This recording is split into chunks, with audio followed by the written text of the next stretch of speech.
We'll get things officially started.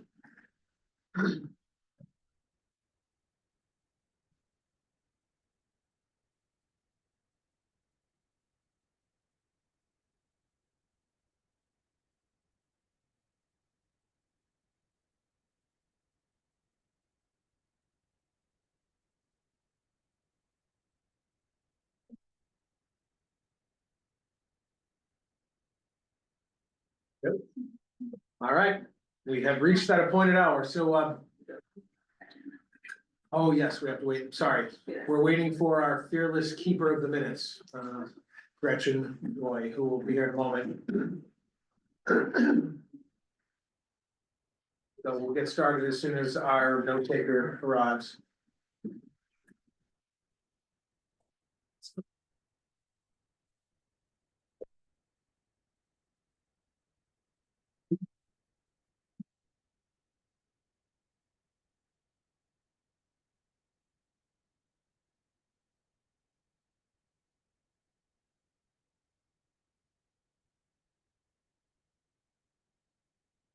No, this is never ever happened. Please.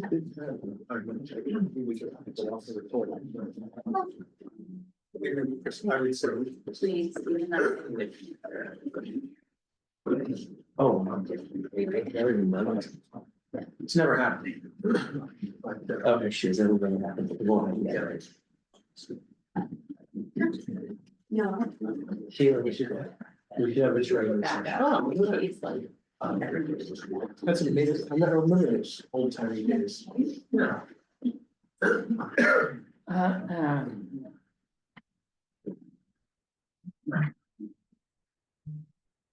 Hello, Gretchen. I said that. You? Yeah, I've been working on some ventriloquy on my side, that's my side hustle. It's working. I'm not very good at it. Yeah. Why, that did not sound like it came from me. It did not. That's funny.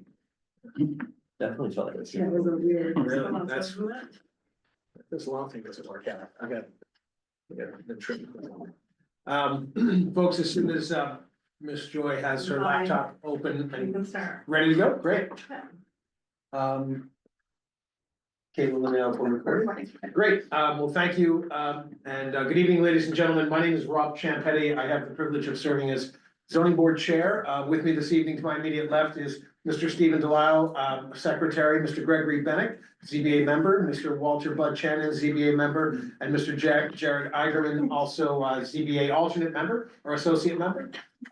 This evening, we have one member that is absent traveling abroad, Mr. Ken Swanson, our vice chair, so he will not be participating. I'm not sure whether Larry Ginta is planning to join us. He's not, okay, so I'm gonna take a moment and just go over essentially, if anyone's not familiar with the way the zoning board of appeals or any city commissioner board conducts business. I'd like to usually take a moment and just let everyone know what to expect, so that as you sit in this room, you have an idea of how we flow through our workflow in our business. We of course follow the agenda, which is published online and is also going to be up on the screen, though I apologize, it's not very big or clear that that's sort of the limitations just of the of this particular broadcast. I'm going to take a moment and call the roll, which will establish that we have a legal quorum. Then I will establish who the 5 voting members are. That's also a legal criteria with the zoning board of appeals under our enablement statute. We have to designate which 5 members will be the legal voting members. If there were ever a recusal or a conflict of interest, a member that couldn't participate due to some proximity or relationship or otherwise some potential conflict, that member would recuse themselves and a member who is available would stand in their place. So this evening, as you can see, there are only 5 of us, so the 5 voting members will be fairly evident to us all. I'll take a moment, call the roll, and then we'll get started with the business of this evening. I'll just do a very quick snapshot before we start of the workflow and the process, and then we'll get right into our public hearings this evening. So calling the roll of the Newburyport Zoning Board of Appeals for the hearing of Tuesday, October 14th, 2025, Mr. Stephen Delisle. Here. Mr. Gregory Bennett. Here. Larry Ginta is absent, Mr. Ken Swanton, absent, Mr. Walter Shen. Here. And Mr. Jared Argument. Here. And Rob Champetti, I'm here, that's five, members present. That is an established, legal quorum, and for the record, our five voting members are, of course, the five members that are in the room. Myself, Mr. Delisle, Mr. Bennett, Mr. Shannon, and Mr. Eigenman. Now, what I'd like to do is just take a moment, and by the way, I'm gonna introduce crouching down, crouching down, hidden, what is it, hidden, planning director, hidden tiger, is Mr. Andy Court, our planning director for the city of Newburyport. To my, my close, look at that, to my close right is Caitlin Sullivan, our city planner. And to my far right, Ms. Gretchen Joy who is our keeper of the minutes, and recording the minutes and keeping the record of this evening. All of which gets published on the subsequent hearing date once it's read and approved by the ZBA members. So before we get started, what I will do is I will read the legal notice of each application. That's essentially what you would have seen in the newspaper, what you would have received if you're in a butter, or what is otherwise published on the agenda. It's essentially the application by number as well as by address and applicant. It also will list a description of what relief is being sought of the zoning board this evening, whether the applicant seeks a permit, a special permit for nonconformities, or a special permit, or a variance is listed. So it's something specific with respect to what the applicant seeks of us as a board. Also listed is a description of what specifically the applicant's looking to do. So that there's no question if you're just observing as a member of the public or a resident, and like any one of us or a neighbor or an abutter, you know exactly what it is the applicant has told the public record as well as the ZBA, they are trying to get done. The applicant seeks all necessary permits to partially demolish and reconstruct a three-season porch, or et cetera, et cetera. Something in natural language that makes it easy to discern. Once I've read the description and the legal notice, we then will hear from the applicant or the applicant's representative. In this sort of intimate room, you needn't stand, you're welcome to, but we invite you to be as comfortable and stay in your seat if that's comfortable. If you are an applicant, we will invite you, if it's appropriate and you have materials and you wish to come close, you may take a seat or move your seat to the table. And we just ask that you kindly introduce yourself by name as well as address. And then we invite that applicant or the applicant's representatives, lawyers, architects, engineers, all of the above, any of the above, to just simply present the application. Once that's completed, we close that portion of the public hearing process and we go into the second phase, which is public comment. Public comment is when any member of the public, anyone in this room or anyone online, if once they raise their hand and are recognized, may speak in connection with an application. We invite you to describe your public comment as for or against if you wish, but rest assured you needn't come down on either of those verticals. You're certainly invited to, but you may simply just say, I wish to speak in connection with the application. You don't have to be pro or con. You can just simply share your thoughts and we will listen carefully and take notes. We do ask that when you speak to kindly give us your name and address so that Ms. Joy can record it in the minutes. When it comes to public comment, we do ask that everyone kindly govern themselves with the courtesy of the room in mind.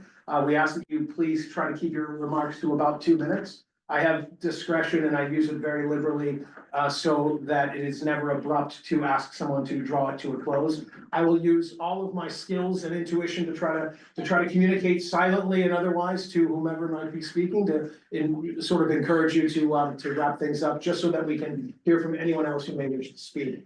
But that's not a hard and fast, there will be no hammer that drops it 2 minutes exactly, but we do ask you to just try to keep that in mind. Once we, by the way, if you choose to phrase or frame your public comment in the form of a question, I like to say this so that no one is surprised. Please know that we mean no discourtesy if you do not hear myself or any member of the board respond directly to that question. The public comment is simply that. So we will receive your public comment in the form of a question if you wish to frame it that way, but we won't because we cannot respond directly in that moment. But know that we will be recording this, writing it down and listening very carefully. So rest assured, if your public comment is a question, you will almost assuredly hear it in some form, if not verbatim, by one of the members of the ZBA in the third phase of the hearing, which follows public comment. After we go through the room, public comment is closed. We go online as well. Once we've exhausted any hands, we then will close public comment and go to questions from the board. This is when you would surely hear perhaps your public comment, if it was a question, reframed by one of the members of the board, who may also share that question. So we invite questions from the members of the CBA in no particular order until all questions are exhausted. Questions can be posed in follow-up to a public comment. It can be posed to the applicant's representative, lawyers, architects, engineers, etc. Once we finish questions from the board, we go into the final phase of our public hearing before a vote, which is deliberation. Deliberation is the legal requirement by which the zoning board of appeals, the members at this table and myself included, must deliberate out loud. Essentially run the application through the lens of the legal criteria for whatever that applicant seeks to get done. The special permit for nonconformities, the special permit, the variance, they all have legal elements that must be met. You'll hear the members of the ZBA list what they are and make argument or suggestions or just comments as to whether or not that member felt the applicant met that burden, whether the applicant fell short, whether there was some discussion by and between members. This is when all that happens out loud in full view and in full ear for everyone in this room and everyone online. Once we get through that process of deliberations, I then close the deliberations and I will invite a motion to approve from any member of the ZBA. It's framed in the form of a motion to approve, but that's simply a procedural mechanism by which that motion is placed on the table. It does not mean that whoever makes the motion to approve plans to vote to approve that application or even plans to support it. It's simply a procedural mechanism by which it's placed on the table for a vote. So a motion is made by one member and it's in the form of a motion to approve. That motion is seconded by another member. Once it's made and seconded, I call the roll. And in order for the application to be successful, 4 of the 5 members here must vote in the affirmative, must vote yes. 4 yes means that the application, the motion passes and the application is approved. And that's essentially the flow of this evening for every application. I appreciate everyone's indulgence in just listening to that drone on, and my apologies for it, but I always feel like anyone in the room, it's nice to know what to expect, in case you need to, dart out, while you're waiting for all of this to get done, while you're waiting for an application. So without further ado, we will get into our very first application this evening. This is the application of Chris Crump, 455th Street. It's a continuation from September 9th. 2025, the applicant seeks all necessary permits, permissions, and approvals for a special permit for nonconformities. The applicant seeks to demolish an existing single-family structure and replace it with a new single-family structure on piling foundation in a similar footprint and location. May we hear from the applicant? Good evening. Of course, yes. Good evening. Thank you, Mr. Chairman, and good evening, board. We are back here again. I'm Chris Crump, CWC Design, representing my clients, the Herberts at 455th Street on Plum Island. And basically, as the chairman has mentioned, we are looking to remove the existing house with a foundation on it and put a new house up on pilings. And from the last meeting, just to regurgitate some of the things, the concerns and questions in regards to the board members here. There was questions in regards to the calculations. So we went back and recalculated, made some adjustments, and working with the ladies in the planning department, understood how they do the calculations for square footage of existing structures. And therefore I put together a page of the calculations. You might want to scroll down a few of them, sorry. That one there, yes, please. Which basically gives you the footprint of the building, the lower level basement floor, which is right in between needing glasses and not needing glasses. So it comes out to about 780 square feet. It's anything above 6 feet in height is considered space counted towards existing square footage. So in the basement, we have 780 square feet. On the first floor, we have 828 square feet. And on the second floor loft, we made a correction on that. It's 5 feet. That's 5 feet wide, that is, above 6 feet, and therefore is 150 square feet on the second floor.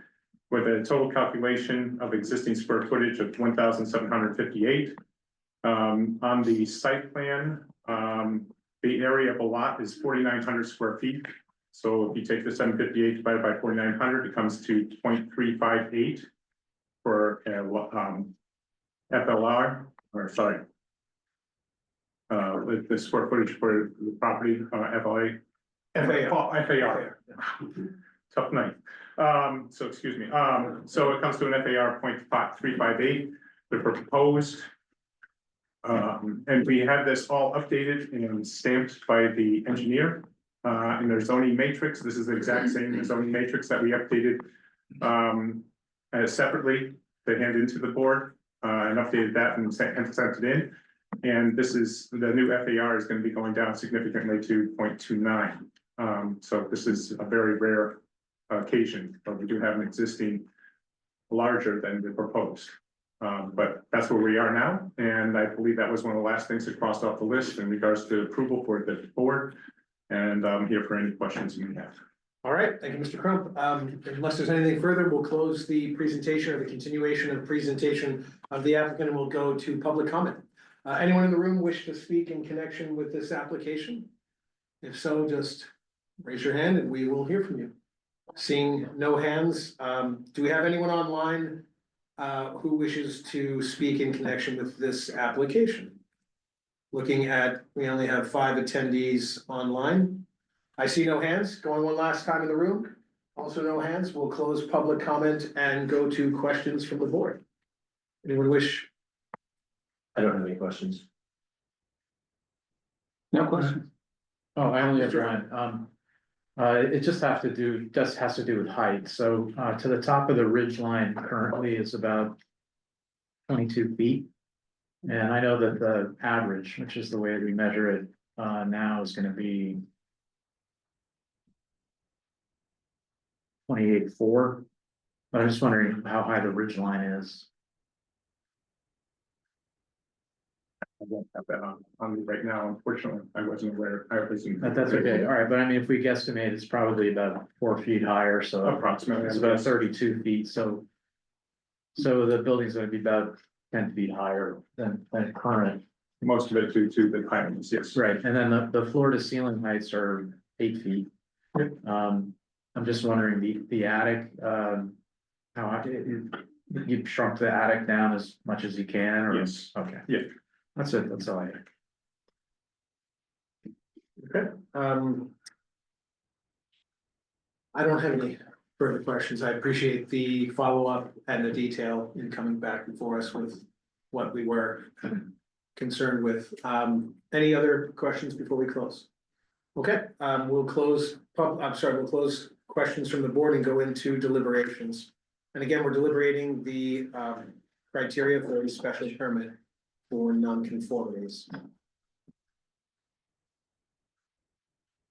Who would begin? I can start, Chair. Please. I guess the first hurdle is there a new nonconformity, and there is not. So the next one is it more detrimental to the neighborhood? I think anytime we can reduce the floor area ratio, that's a positive for us. Technically, it's a smaller building. So, and I appreciate that they came back with the numbers, because that was confusing last time. So I'm glad to see it go from 0.36 to 0.30 round numbers. So it is a reduction. It's still over the fire limit, but the existing building is over the fire limit.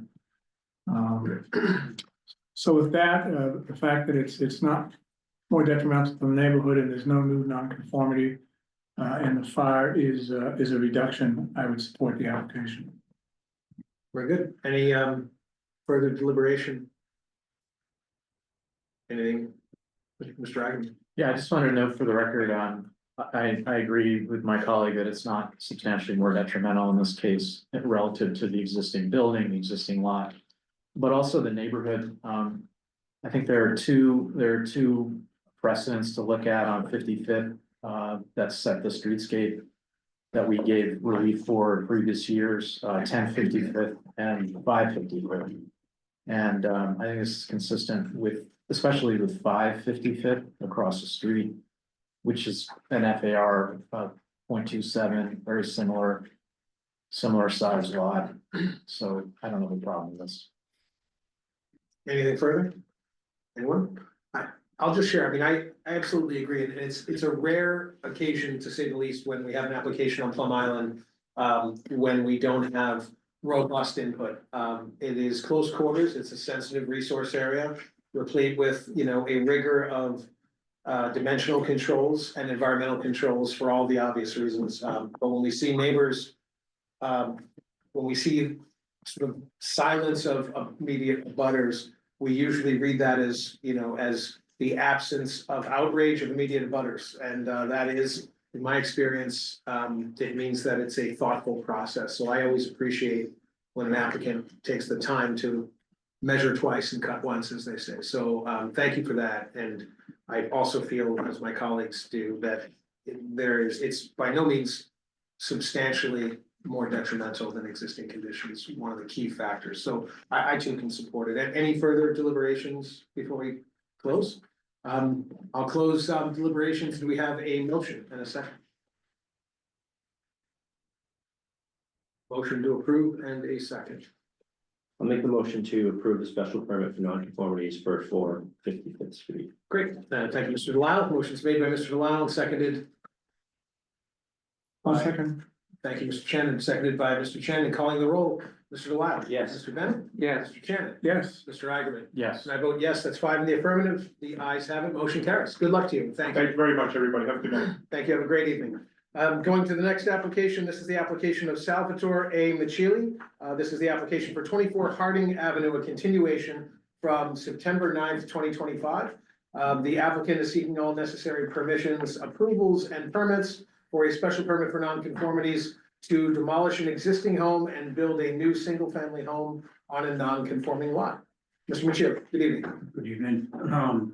We came back tonight. My name is Salvatore Michelli. Michelli. Michelli, no problem. Champagny should know Michelli, my sincere apologies. No problem. We took everybody's advice from the previous meeting and came up with a new design. Something that's more in line with just actually our street, the even side of our street. I'll have Oscar take over from here because he's the architect and he's the one who designed it. With everybody's input actually. Good evening, my name is Oscar Flores. I live at 205 Endicott Avenue in Revere, and I'm here in representation of the owners. So I'm gonna go through the presentation and just make a few points. We took the suggestions from the board in the last meeting and some concerns in terms of the building height, the building volume and massing. Also, the square footage, setbacks, number of bathrooms. And we took that consideration in order to bring a new proposal for the town. So as you can see, this is the first page. We basically reduced the proposed building from 30 feet that initially came up with to 22, which is like 4 feet over the existing house.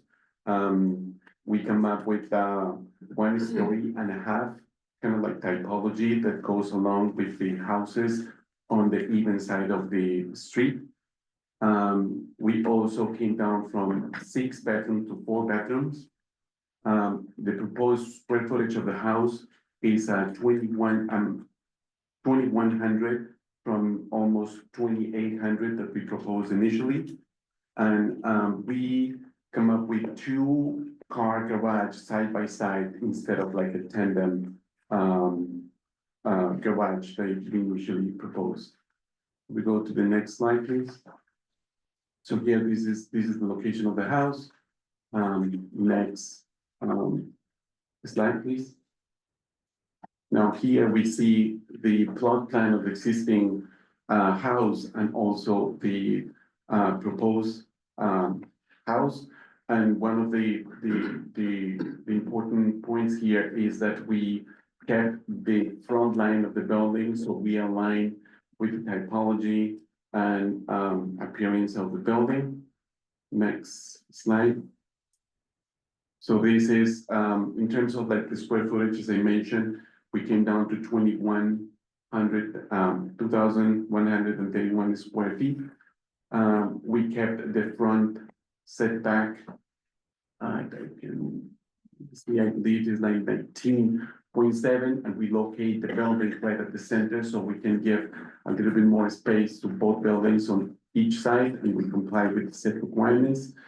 In the back, we have 27 feet for setback. We go to the next slide, please. One important point here is that the FAR of the building is 0.28. The initial FAR of the building was 0.12. Next slide, please. Here, as we can see, this is the proposed building and the existing building, so we are going over, as I mentioned, only 4 feet higher. And we propose a 1.5 floors. Next slide. These are the proposed floor plans for the house. Next slide. We can see like the front and rear elevation. So we try to keep kind of like the same typology. We have a ranch style on each side of the house. We try to keep like kind of like the same roof line, same style. Next slide, please. This is the side elevations. Next slide. Building sections. Next slide. Now on these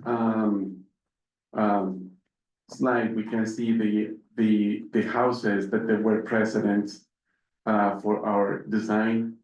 All of the houses are on the even side of the street, as I mentioned before, and we can see that the lot size versus the square footage is relatively similar, even though like we have one of the smaller lot size. We are at 2,131 square feet. One house that is not on the street here that we use it as a precedent is 21 Erie Avenue. Even though the lot is smaller, which is 6,800, the proposed building was 2,300. So with a little bit larger lot, we come up with a smaller footprint and square footage for the house. Next slide. So this is some of the this is the isometric and some of the perspective of the house. Next slide. This is some of the renderings that we are planning to also design some landscaping just to give a little bit more character to the house. Next slide, please. Now this rendering is a comparison of the proposed building with one of the existing houses, which is 30 Harding Avenue. As you can see, like 30 Harding Avenue is 1 story with an attic. We are coming up with like 1.5 stories. And subsequently, in the next slide, these are the houses along the street that we took as a reference. For example, 40 Harding Avenue. I mean, this is like a 2-story building, a little bit higher than ours. 36 Harding Avenue, 1 story with a dormer. Next slide, please. This one is 22 Harding Avenue and 18 Harding Avenue. 18 Harding Avenue, this is one of the precedents as well for the, I mean, this one is 1 car garage. We came up with like as close to similar dimension in terms of the garage to fit like 2 cars, because that's some of the, the architectural programs that we have for the plan. Next slide. This is 10 Harding Avenue and 8 Harding Avenue. This is like 1-story building, 1-story house and a 2-story house. And that's why. Very good. Was that the conclusion of the presentation? Great, thank you very much. Unless there's anything further, and gentlemen, thank you for that additional detail and that walkthrough.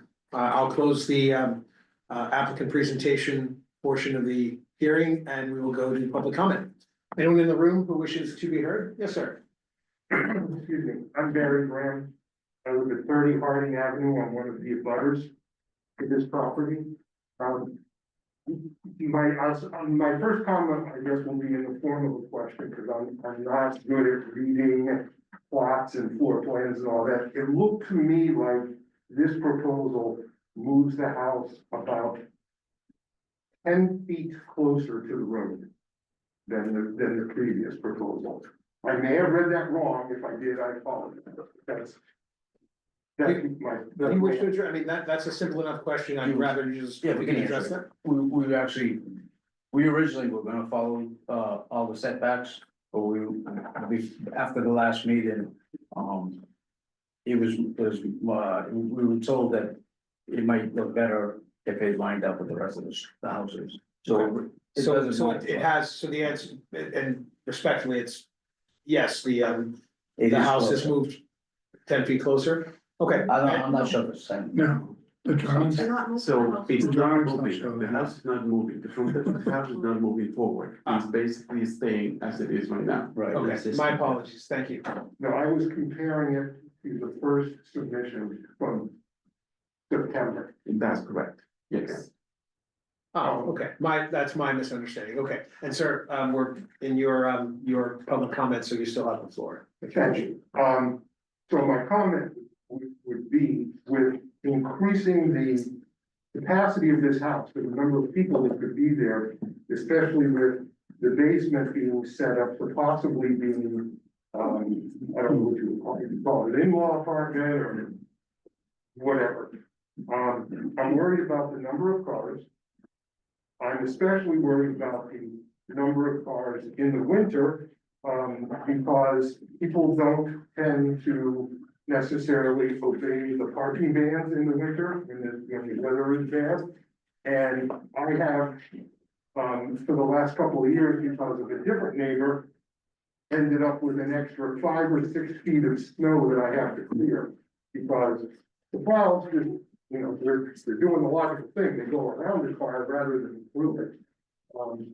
So that's my concern, is that the increased capacity to the house could cause extra cars to be there and not enough parking space for all those cars, and what that entails after. And thank you. Thank you, sir. Any other public comment in the room? Anyone wish to be heard? Over here, Yes, sir. Joel Karen, I live on 27 Elmira, but the property in the rear. And I'd like to say I like the design better, but I still think the house is oversized for the lot, especially like the depth of the house. I think I read 55.5 feet. That's just very long and not very appealing. Right, just kind of. Not yet, but we'll come around to that, sir. And I didn't want to cut short your comment. No, that was just it. I mean, I think the design is better for the neighborhood, but again, it's a huge structure for that size lot. Again, it's a small lot, and then the depth of that proposal is just very deep in my opinion. And I also think those covered, it seems like a lot of roof lines on those first floor all the way around, and that's a lot. Very good. Okay, thank you, sir. Any further comment in the room? Anyone else wish to be heard?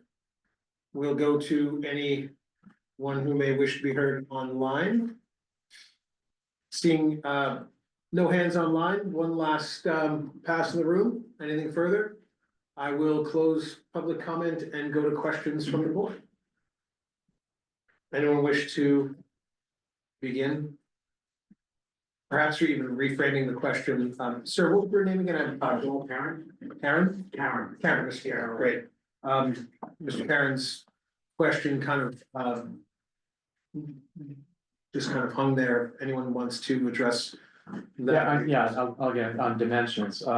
First, thank you for revising the drawings. They're much better. but I have a couple questions. For the garage, it's 22 feet wide. Is that, in your opinion, the minimum that you need for 2-car widths? You only need 9 feet per car. Okay, so we got a little bit of play there, okay. And then, yeah, I had a similar comment about the roof line. I mean, it seems it's really, it wouldn't make any effect on the marketability, you know, how much square footage you have. But there is a lot of roof over that garage. For example, I mean, you don't really need a second or a half story over the garage. Could, you know, do you see any programmatic problem with altering your garage roof?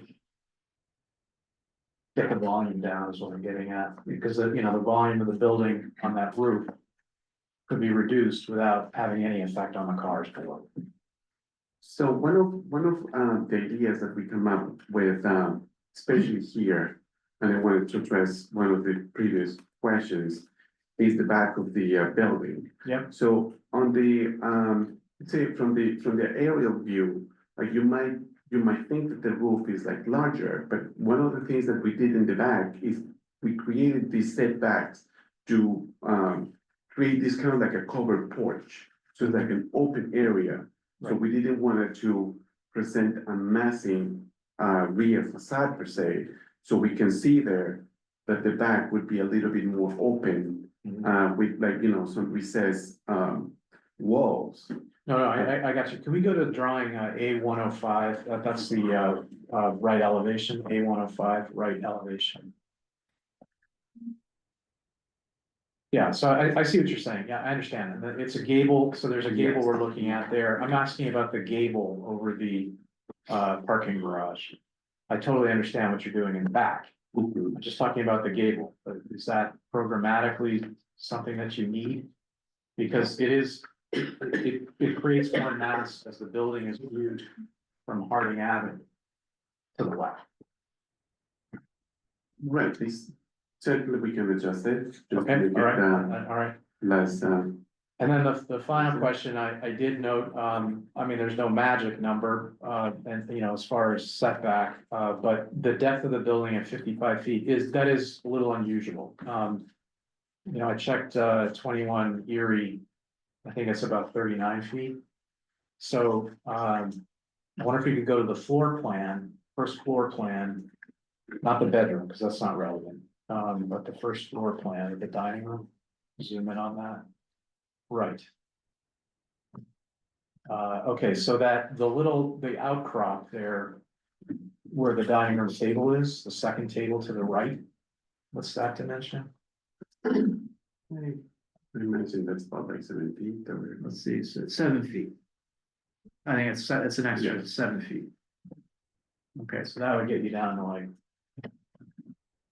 40. Okay, those are my questions. Thank you. Thank you. Any further questions?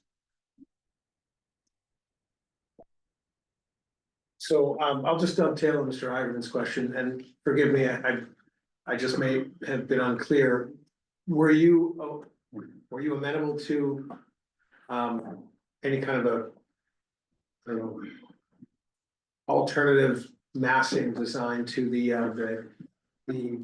roof above the garage, or was that programmatically, as Mr. Ivan puts it, part of what's needed for space, storage, etc.? I mean, there's not many options, right? I mean, we get it. Flat roof might not be aesthetically in keeping with the architectural style of the home or the neighborhood, so I'm just curious, as the architect, if because we're hearing and feeling, you know, sort of a massing, roof massing in particular, impact.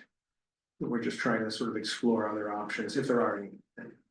May tell me that there It's are. possible. I mean, we can adjust it. What would you, if, and again, this is we're just exploring this verbally at the moment, but how would you adjust it, or what? And I know that I'm asking Right, that's creative to design on the fly. That's not what I wouldn't expect that, but have you given some thought, or is there something in mind, or is that something you I'm have talking to about kind this area. of explore? Some of it goes to. If you look at the side elevation, most of it's actually very similar. Yeah, if you, I mean, if you go to the side elevation, there's no, It's the garage, is that front section. Pretty shallow. So what side's massive? I don't understand.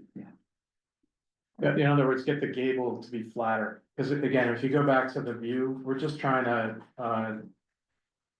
one of the findings we have to make has to do with volume and mass, what the chair is asking, and what I, piggybacking what I asked is, can you make that gable shallower without hurting your program? And it's just rafters, it looks like, there's no occupiable space there.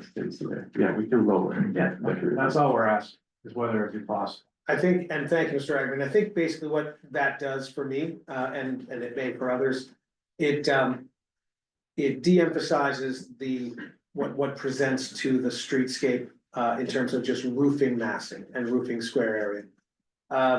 And so visually, it de-emphasizes the roof as the architectural,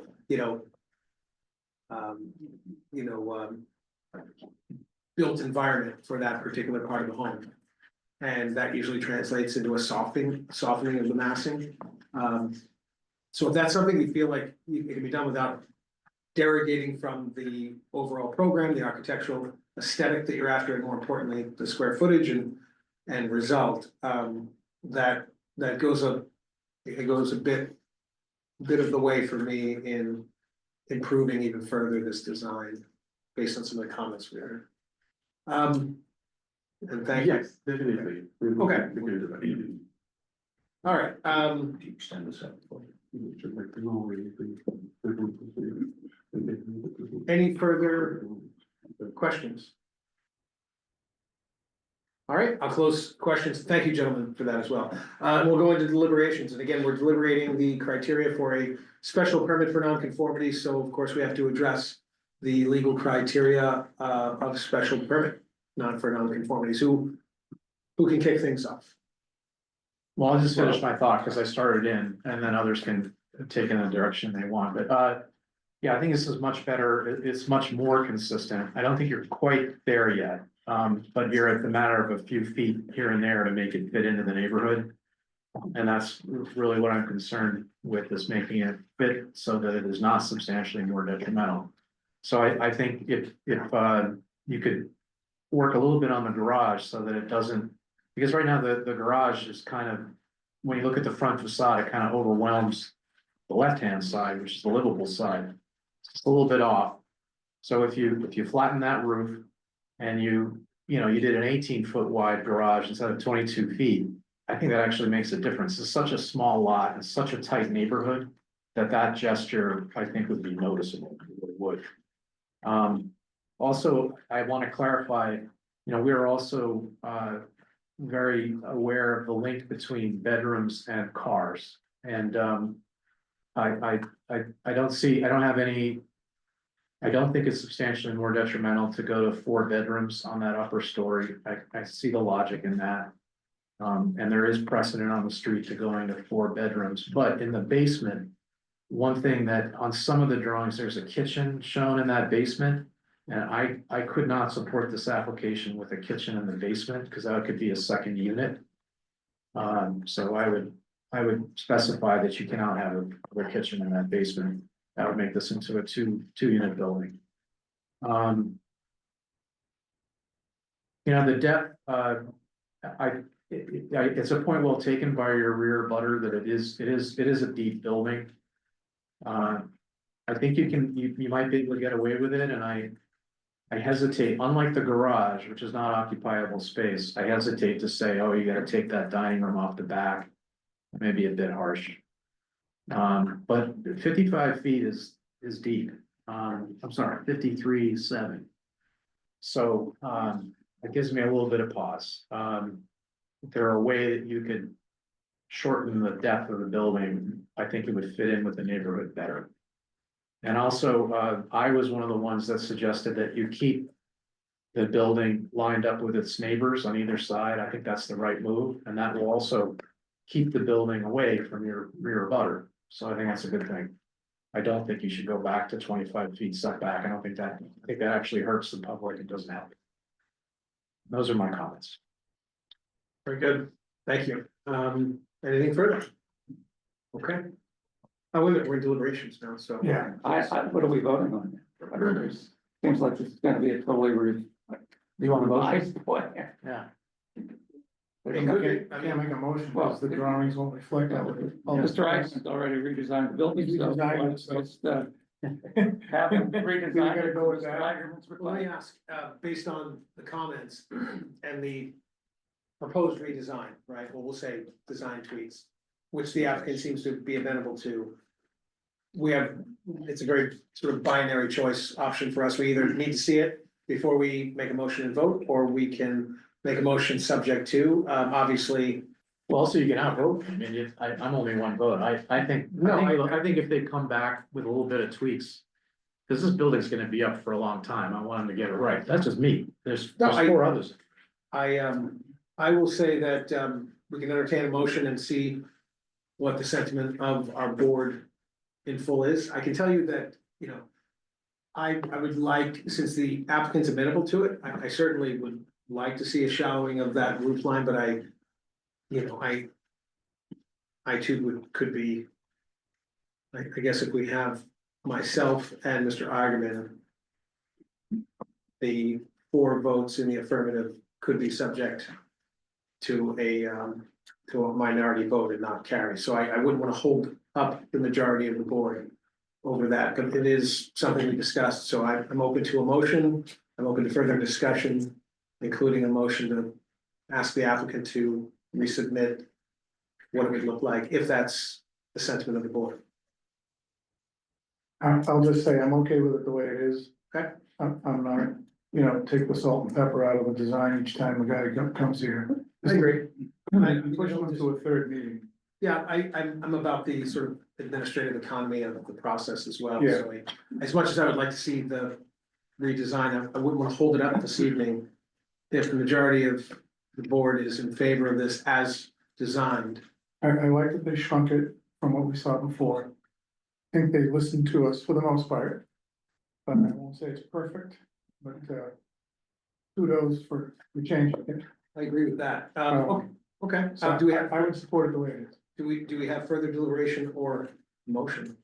I agree with Jared and Rob on another turn of the design. I think that, as noted, this is gonna be here for a long time, and we are on a street that is a smaller street with smaller lots and smaller buildings, and I think the extra effort and extra time might be well spent. Well, I think at a minimum, the kitchen, reflected in the basement would have to be redacted. Well, I don't know if I necessarily agree. I'd like to hear from the applicant as to why a kitchen's down there and how feasible it is to turn this into a 2-unit. It seems to me that that's not feasible in any way, and the kitchen may be a convenience. Fair enough. So just, Why don't we, It's usually not a full kitchen is considered with a stove.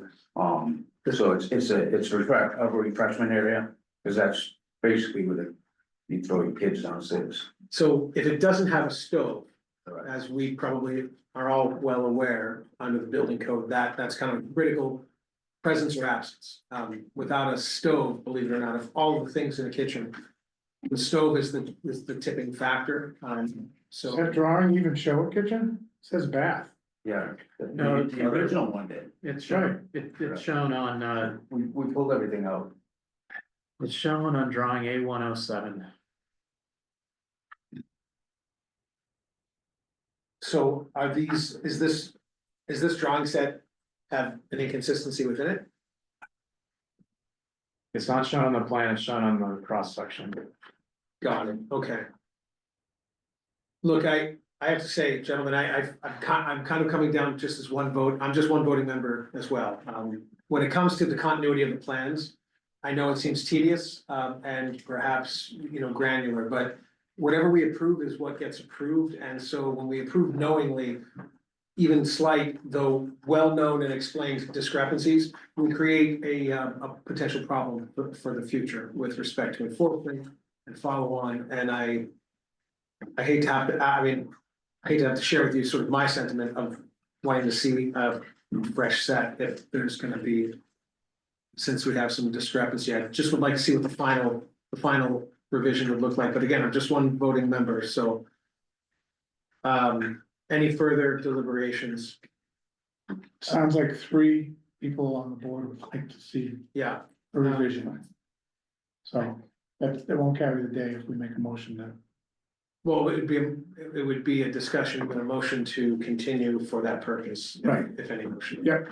Okay, Just for the applicant, I'm not concerned about the basement. If you wanna have a giant wet bar there or whatever, I have no concerns about that.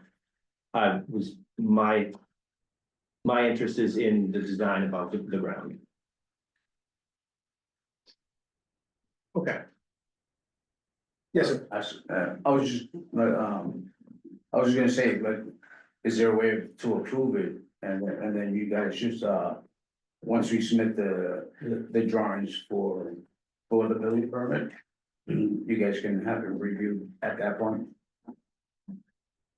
The answer to that is yes, there is. It just has to, it depends on whether it meets with the board's sense of comfort on that point. It's usually it's the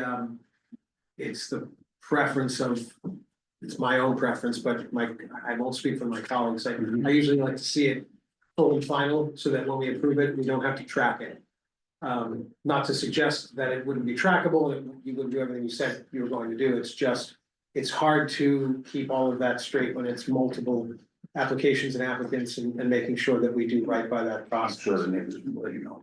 Yes, no doubt. But that's also part of our process. Okay, I think, was there anything further before we bring this to some conclusion? Even if the conclusion is to, Yeah, I mean, for the record, I would be perfectly comfortable approving tonight with conditions, but I defer to my colleagues who've been on longer than I don't like doing that. And as far as bringing them back for a third meeting, I just want to note for the record, the first meeting was an application that was a complete non-starter. It was a 6-bedroom proposal. So I don't think we're being unfair to the applicant at all. We're trying to accommodate them. We're trying to be reasonable. And with that, I would make a motion to continue to our next available date. I second the motion. okay, motion's made to continue. What's our next available date? The next meeting is 10/28. Do we have? Right now, there's 1, 2, 5 on there. Is our comprehensive permit on there as well? Yeah. That's 1 of 5. I believe we'll probably be continuing that. Yeah, what's the meeting after? Well, I mean, this would be fairly quick. I'm okay with it, and have my colleagues feel. Put it on the 20. All right, so I'm gonna put it on, Can we put it on first? we can make it first out, Just because it should be so short. yeah. Is that first after the call? First, No, first. first out. Yeah, we can make it first out, okay. We can even do it before the meeting, no, I'm kidding, we can't do that. We can do it next Tuesday. So we have a motion to continue to, is it 10/28? Yes. And with the request that it be first out on the agenda, which will give, gentlemen, will give you the opportunity to show us what you're thinking and allow us to address it and bring it to a conclusion quickly. Okay, motion's been made by Mr. Delisle and seconded by I think it's Mr. No, Rogers. I- Mr.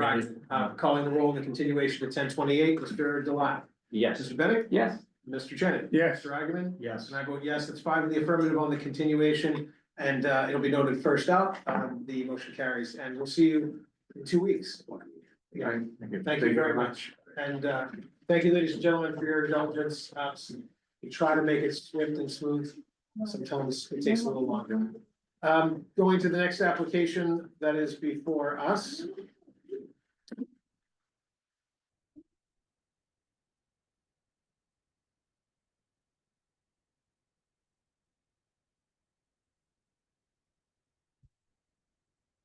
Okay.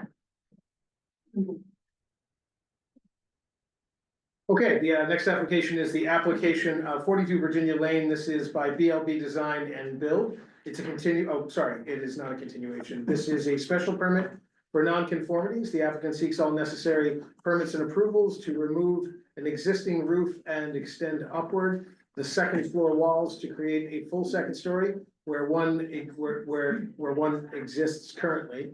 The area of increase headroom exceeds 500 square feet on a lot that is non-conforming for frontage and for area.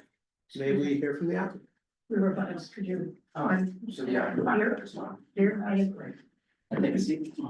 Yes, please, of course. Chairman and board, thank you for hearing us tonight. My name is Tyler Chason. I work at BLB Design and Build, and I'm representing Jamie and Alex, homeowners of 42 Virginia Lane. To kind of summarize that summary, we have an existing 1.5 story Cape house, approximately 22 feet tall. We are ripping off the walls of the second story, building a true second story with attic space up above to make that third story. We have a single family home that's located in the R1 district. The two nonconformities that we're here for today are the existing lot area, where this lot requires a 20,000 square foot area. We only have 14,790. The other area is frontage, where 125 feet is required. We only have 100 feet. The third area we're here for is we're adding technically 500 square feet to this house, because the eaves right now are below 5 feet on the edges of the building. So if you were to measure, that is technically an addition, including an 80 square foot mudroom, that throws us over that 500 square foot threshold. Next slide, please. Plans include constructing a approximately 90 square foot addition off the front of the home that is tying into an exterior farmer's porch. We are not infringing on that 25 foot setback. We are also renovating that existing 1.5 story house that I mentioned, removing that roof, extending up with new trusses up above. I do want to note that third story will be attic space only. It will be conditioned. It's going to house HVAC equipment to feed the second floor, but that will not be a dwelling space. And then we are not infringing on any existing nonconformities, and we are not creating any new nonconformities. Next slide. Here's a topo look at the property that is highlighted in the green on Virginia Lane, the closest street being at the bottom of Crow Lane. Next slide, please. This is our zoning matrix. As we mentioned earlier, the existing nonconformities are not being worsened. And then to look at the FAR, which we did not have in there, my apologies. You don't have to, Okay, it's only out on the island. understood.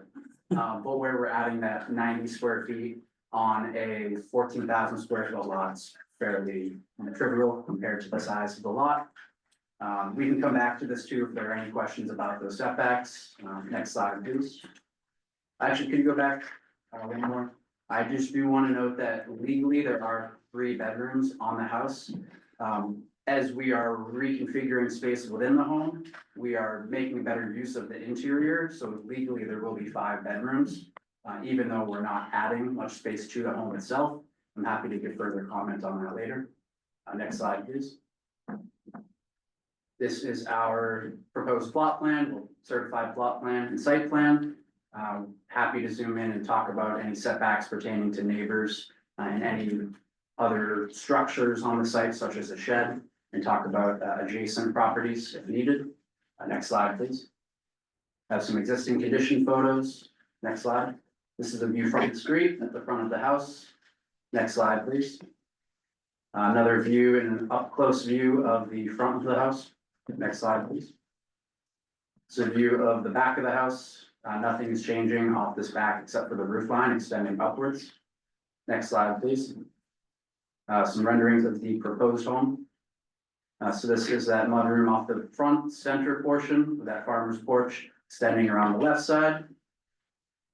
The closest, I will note, the closest area to that front setback is the front of the steps, which is right around 25.3 feet. We require 25 foot setback. Next slide, please. Can go into the plans. We can kind of fly through this. If you do have any questions, happy to come back once again. You can go to the next slide. So we are building within that existing footprint, so nothing really to note here, just a demo plan.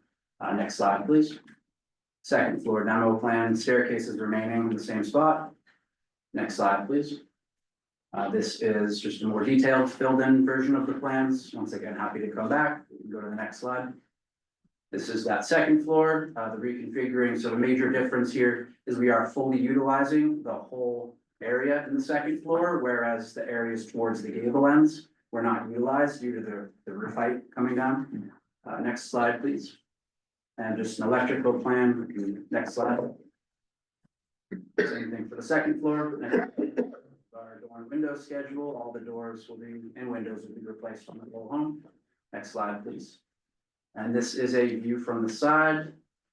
We do have the mean roof height, which we are remaining below the required threshold. I believe that mean roof height is now 22 foot 6 1/8, well below the required threshold. Next slide. A view from the other side of the home. Next slide, please. This is a front elevation of the existing property. Next slide, please. This is the overlaid version. The existing home is in red and the new house is layered on top of that. Next slide, please.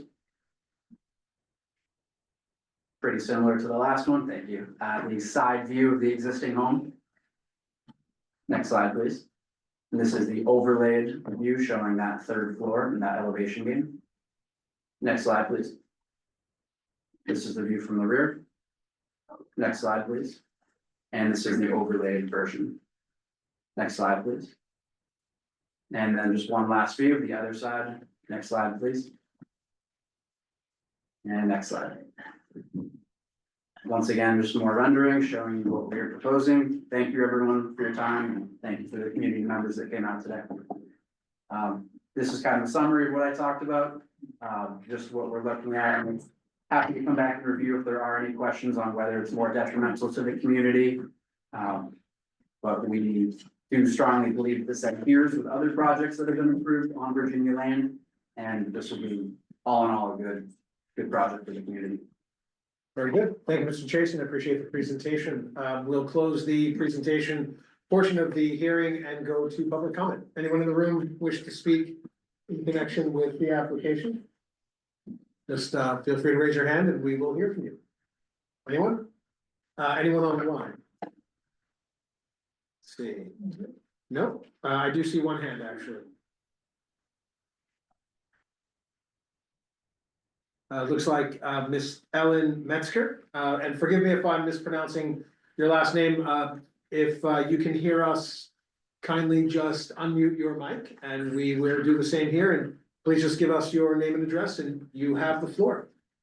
Yeah, this is John Metzger. I know just Ellen's login is here, but both Ellen and I were residents at 38 Virginia Lane. We're not an immediate abutter to the Connor property, but we're in full support of the modifications that are proposed and will actually tie in very well to adjacent housing that has full second and third story to the south and then a full second story to the north on Virginia Lane. So I think it will be all great and we're very excited if you know, the owner family moves in, which we think is the full intention, because it'll have continuity to the previous owner.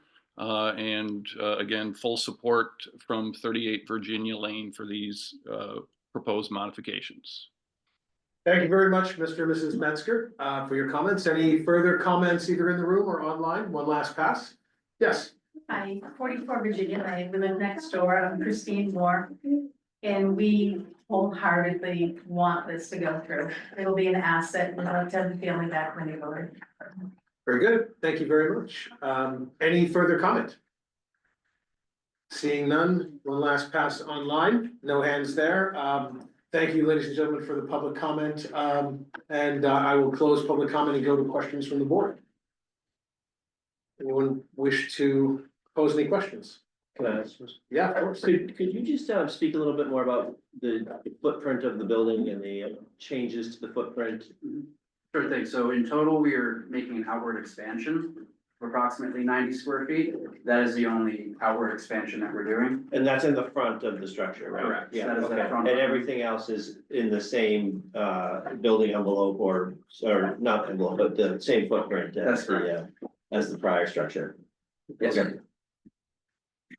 Any further questions? And maybe just a clarification, it looked like on the drawing, the existing roof peak is 21 feet 6 inches. And the new one's 27.8, and I'm going to the peak, To the peak. not the mean. Is that peak to the foundation? Yeah, it's sort of measured down to whatever, Great. whatever grade is. I'm using on the left-hand side of that drawing, so it's probably mean grade line. So in essence, the roof is only going up 6 feet, That's correct. 6 feet 2 inches. Okay. Just wanted to make sure that I read it right. Thank you. Any other questions? I have one, Mr. Jason, you may have already addressed this and I just might not see it in the call outs, on the presentation, but material choices, I'm just curious, what's spec? I'm looking at in the drawings and I'm assuming that's a collaborative of some kind. We're doing a 6-inch exposure hardy board siding with a board batten front. Okay. And so that's a 6-inch reveal on the collapse. On that horizontal collapse. Yep. And you said you're using a hardy, so it's cementitious. Correct. Got it. Very good, I appreciate that. Any other questions? I have no further questions either. I'll close questions and go to deliberations. And again, we're deliberating the criteria for special permit for non-conformance. Who wants to take a stab at that? Yeah, I'll go. Well, there's no new non-conformity here, so we get over that hurdle quite easily. With respect to whether the proposed structure is more detrimental to the neighborhood than the existing structure, I don't really think it is. I think you're going up, but not in a tremendously large fashion. I think Mr. Chagnon noted that it was about 6 feet 2 inches higher than the prior structure. So I think as it relates to massing in volume, I don't think you're really getting into territory that's too dangerous.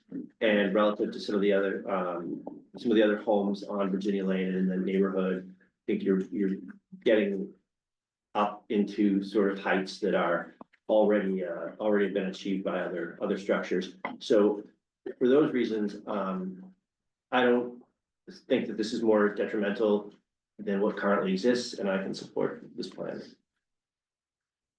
Thank you. Any further deliberations? I'll go next. I have to agree, and I think it's wonderful that 2 of the neighbors chimed in support of it. It's not often we get 2 supports and no nays. Right. So I think that speaks volumes to the design of the house and the people supporting it in the neighborhood. So with that said, I could also support it. Very good. Do we have anything further? I would concur, it's some 6 or 7 feet below the height restriction of 30 feet here, so it certainly is modest in terms of the size of the lot and in the neighborhood. Mr. Shagnon's already indicated the support of the neighbors, which is pleasant and refreshing to see. The architectural design and the building itself is tasteful and it's nicely in the neighborhood. So for all those reasons, I can support it. I agree. Caitlin, can you go to the first slide that has the 3D renderings?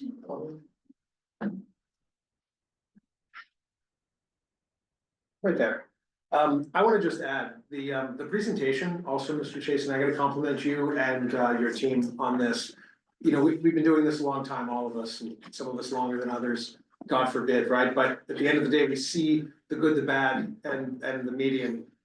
It is always helpful, if not extraordinarily appreciated, to see such good work product. And I have to say this because is this SketchUp or is this something far better than that? Revit. Revit. The rendering in 3 dimensions and the painting, like sort of in situ of the built environment allows even those, you know, even those unsophisticated eyes such as my own perhaps to look and very quickly understand its massing and placement, but also the presentation. I have to compliment you and your team.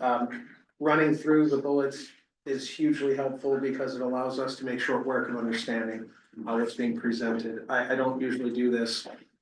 I don't wanna go overboard, but I do wanna, I wanna, you know, pay my compliments to the chef on the presentation piece, because that work product is such a critical part of what we have to deal with, is just fellow members of our community who, you know, sit on these volunteer positions and try to render, you know, a best effort toward this work. So thank you for that. Compliment to your clients and to the design, which I also supported. So thank you. Anything further? Do we have a motion to approve? I'll make a motion to approve 42 Virginia Lane, ZNC 25-24. All right, motion's made by Mr. Shannon. Do we have a second? I'll second that. Mr. Delisle, motion's made and seconded. Calling the roll, Mr. Delisle. Yes. Mr. Bennett. Yes. Mr. Shannon. Yes. Mr. Eigenman. Yes. I vote yes, that's 5 in the affirmative. The ayes have it, motion carries. Good luck to you. Thank you again. Thank you, board. Thank you, everyone who came out and waited and for your participation. Okay, moving to the next application before us this evening. Moving myself out. Okay, this is the application of Sean Mendez, 13 Union Street. This is a two-part application. A variance to construct an addition requiring relief for lot coverage, as well as a special permit for nonconformities. The applicant seeks unnecessary permits, permissions, and approvals for an upward extension of the side yard setback to allow for dormers to be installed. And again, this is the application for 13 Union Street. May we hear from the applicant? And I believe on behalf of the applicant, we have, is it Mr. Mendez? Yes. Mendez, thank you, sir. I'm gonna try to follow up that last presentation, but I'm a grunt on the ground with a hammer in hand, so I'll do the best that I can. Good evening, Mr. Chairman, members of the board. My name is Sean Mendez. I'm the owner of Candy and Son. We are a design build remodeling company, and we've been hired by Jane and Karen Cullen to build a two-story addition. Primary use for a much needed bedroom.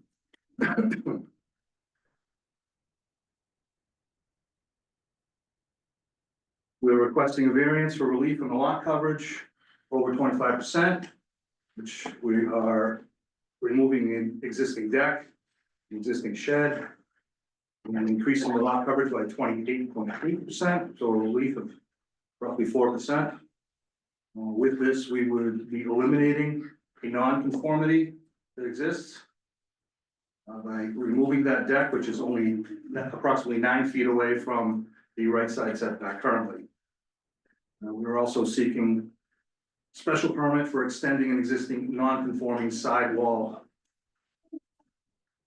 for the second floor. Next slide, please. Thank you. We're in a R2 DCOD zoning district. The home currently is a 1.5 single story, I'm sorry, 1.5 story, single family dwelling, 2 bedrooms, 1.5 baths with 867 square feet of living space. The second story addition and renovations for the added second floor will be for a master bedroom with a 3/4 bath and expansion for the first floor family room. The current second floor living space is 440 square feet. And out of that 440 square feet, they have to share with a bathroom, hallway, stairs, excuse me, chimney, which gives them about 320 square feet for the 2 bedrooms, which is probably about the size of this room. With that, they have an 8-pitch roof on that half story, 5-foot knee walls, which then reduces their livable space to about 110 square feet. Leaving them only, I'm sorry, reduces them by 110 square feet, leaving them with only 210 square feet of ceiling height greater than 6'8". Next slide. This is street pictures going up and down the street. Next picture, please. Thank you. These are pictures of the front and left side of the home as they are now. Next picture, please. These are pictures of the rear and right side of the house where most of the construction would take place. Next slide, please. This slide is to demonstrate the exterior walls and roof lines which would be demolished in order to accommodate this plan. Next slide, please. Here are our floor plans showing an existing and proposed for our foundation, which is a frost wall foundation. Our first floor, which will not extend more than the rears, the existing rear of the building. And it will extend down to tie into an existing bump out on the house. Second floor will then cover over that extension, but will not continue over that bumped out area on the first floor. This giving us approximately 489 square feet of new living space. We were just over 500 square feet. We went through historic approval a couple weeks ago, and they required us to step back our dormer 6 inches on each side. We are actually going to step them back 9 inches on each side, which will then put us below that 500 square foot threshold. Next slide, please. These are our proposed and existing elevations. And I have to apologize, some of these drawings are a little bit Frankenstein. I started this project back in late June, and I upgraded my software program in mid-July, and I had difficulty taking legacy drawings from one program to another. So I had to kind of just improvise a little bit here, but I think all the drawings demonstrate our proposal clearly. Next slide, please. This is our existing and proposed elevations for the rear and left side. Next slide, please. And these are some renderings of what we're proposing. Did I miss this slide? There you go. And these are renderings of what we're proposing. Final is our site plan, and so I've been working with Caitlin and Jennifer. We had some confusion on what actually is considered our rear setback. Originally, the surveyor had us, there's a small jog in the lot in the rear, but apparently that's considered a side setback. And really, that is our hardship that we're requesting this relief, is because of the odd shape of the lot and also the size of the lot.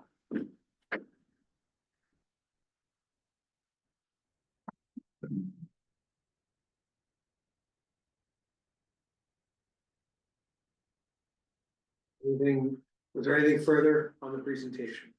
No. Very good. Caitlin, can we enlarge that slide, any chance? Just maybe one more pass. Just try to capture this, yes. Okay. Thank you. Okay, thank you for the presentation. We'll close that portion and go to public comment.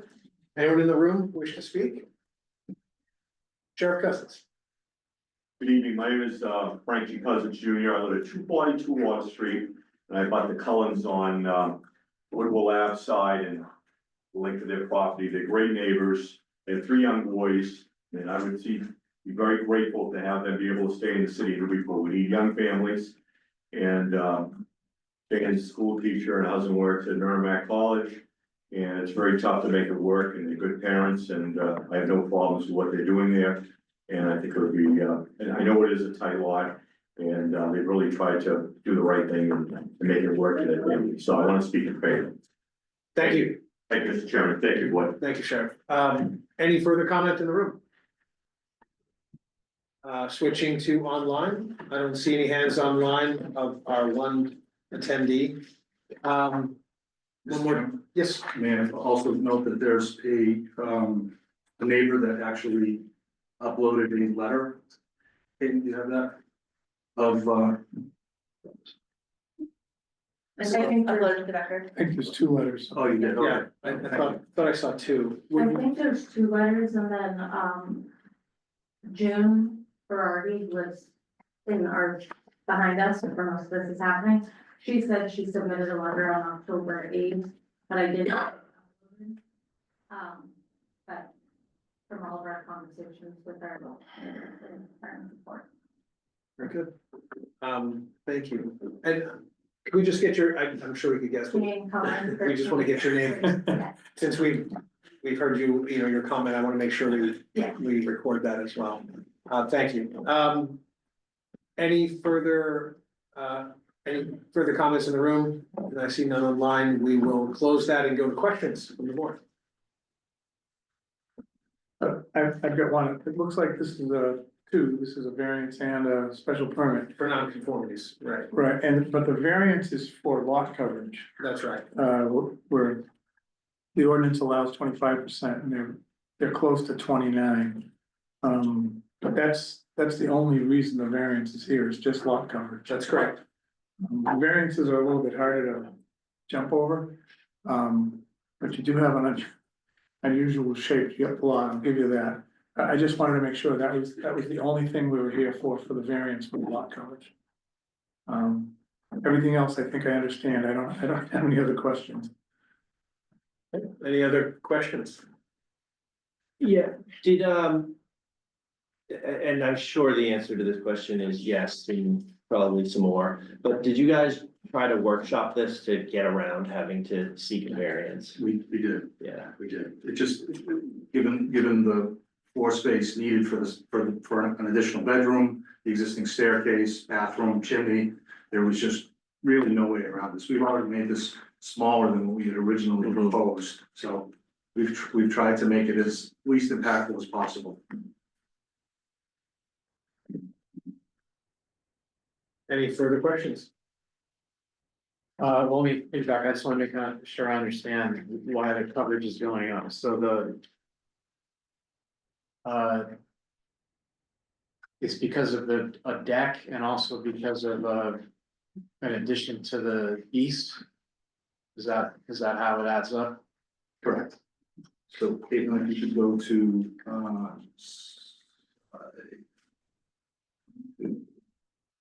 six would be, that one, that one below, I'm sorry. That one, thank you. So, the first floor structure, the 15 by 12, what we're doing is that we're extending that line to the back and then tying it into the east side, that 3-foot bump out. So essentially squaring off the house as it is now. Okay, so we go to drawing A1, can we go to that drawing? That is the floor plans to. Yeah, that. Yep.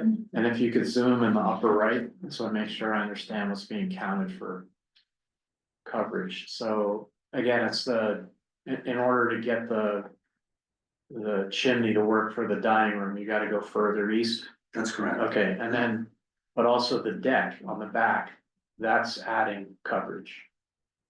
I don't think that. As I was told, that the deck wasn't, because it's not covered, it wasn't counted as additional square footage. Okay, so really That piece right there. it's just that one piece is getting you up to. Getting you up over the limit. What is the actual, Jared, I'm sorry to interrupt you. What is the actual square footage that is putting you over? Like, how much is it? Is it 10 feet? Is it? It's 3, it would be roughly 3 feet by the length of the addition, so roughly 3 by 16. So that taking that 3 feet away would make the rooms almost not worth the investment. But that's the 3 by 16, what is that? 48 feet, that's what's putting, that's what's going from like 24 to 28, almost 29. Roughly, yeah. Percent. Mhm. So if you scroll, next slide, Caitlin, please. I'm sorry, that one right here. So if we zoom in there, I've blocked out the area which is new to what is over to the, get there, to the right, Caitlin. That area there, yeah. So The area to the right is what we would be adding on the first floor in place of the existing deck. And then if you were to scroll over to the right, the second floor square footage is also taken. And you can see that it doesn't extend over all the way to the first floor extension. And so those, that, and you can see that the broken line is where the actual dormers will step back 1.5 feet. Yeah, I mean, the reason why it's confusing is just that given the lot area, it looks like the additional floor area comes out to 151 square feet, and that sounds high. Because based on what you're saying, it's only 3 by, So, yeah, 16. 1 second. And the reason why we're giving you a hard time is just we're only supposed to give you the, the minimum. Understood, Yeah. understood. So I have it as. So if we were to square off and not meet that build out on the existing build out on the left side of the house, that looks like it would be.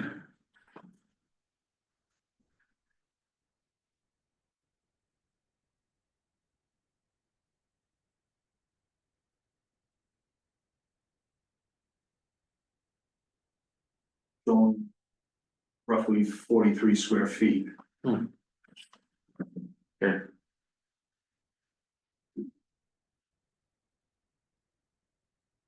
Shed being removed should count as well, right?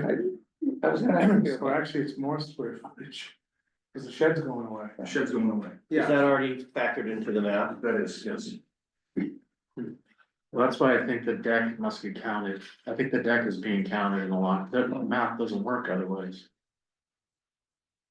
Right? Is it that, which deck is it, Jared? The second story deck covering? No, over the new one going back into the yard. Oh, okay. So the new deck is 140 square feet. I think that's what's causing the variance. The 140 square feet. Yeah. Just the deck. Well, I don't think Jennifer would have got that wrong.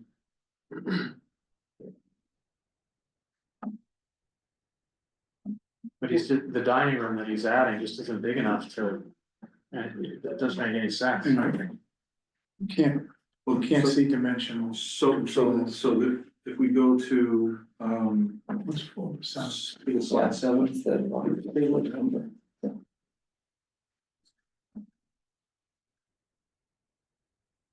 That one?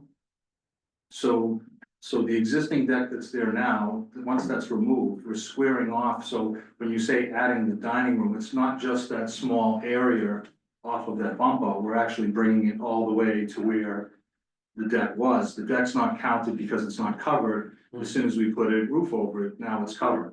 Oh, I see. Okay. So that's, I mean, my first floor square footage. Okay, so now I got it. So it's really the whole dining room then. Correct. Okay, So- not just the, So my first floor square footage that we're adding, yeah, not remodeling the existing, first, we're adding 212 square feet there for we the go. first floor. Okay, now that makes sense. I got it. we're in questions. So any further questions? You know how big the shed is?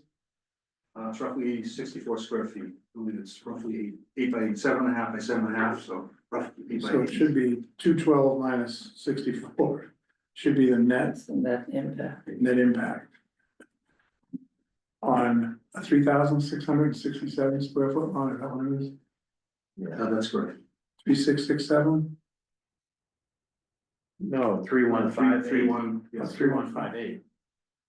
Even tinier. Should have the calculator or something. 148.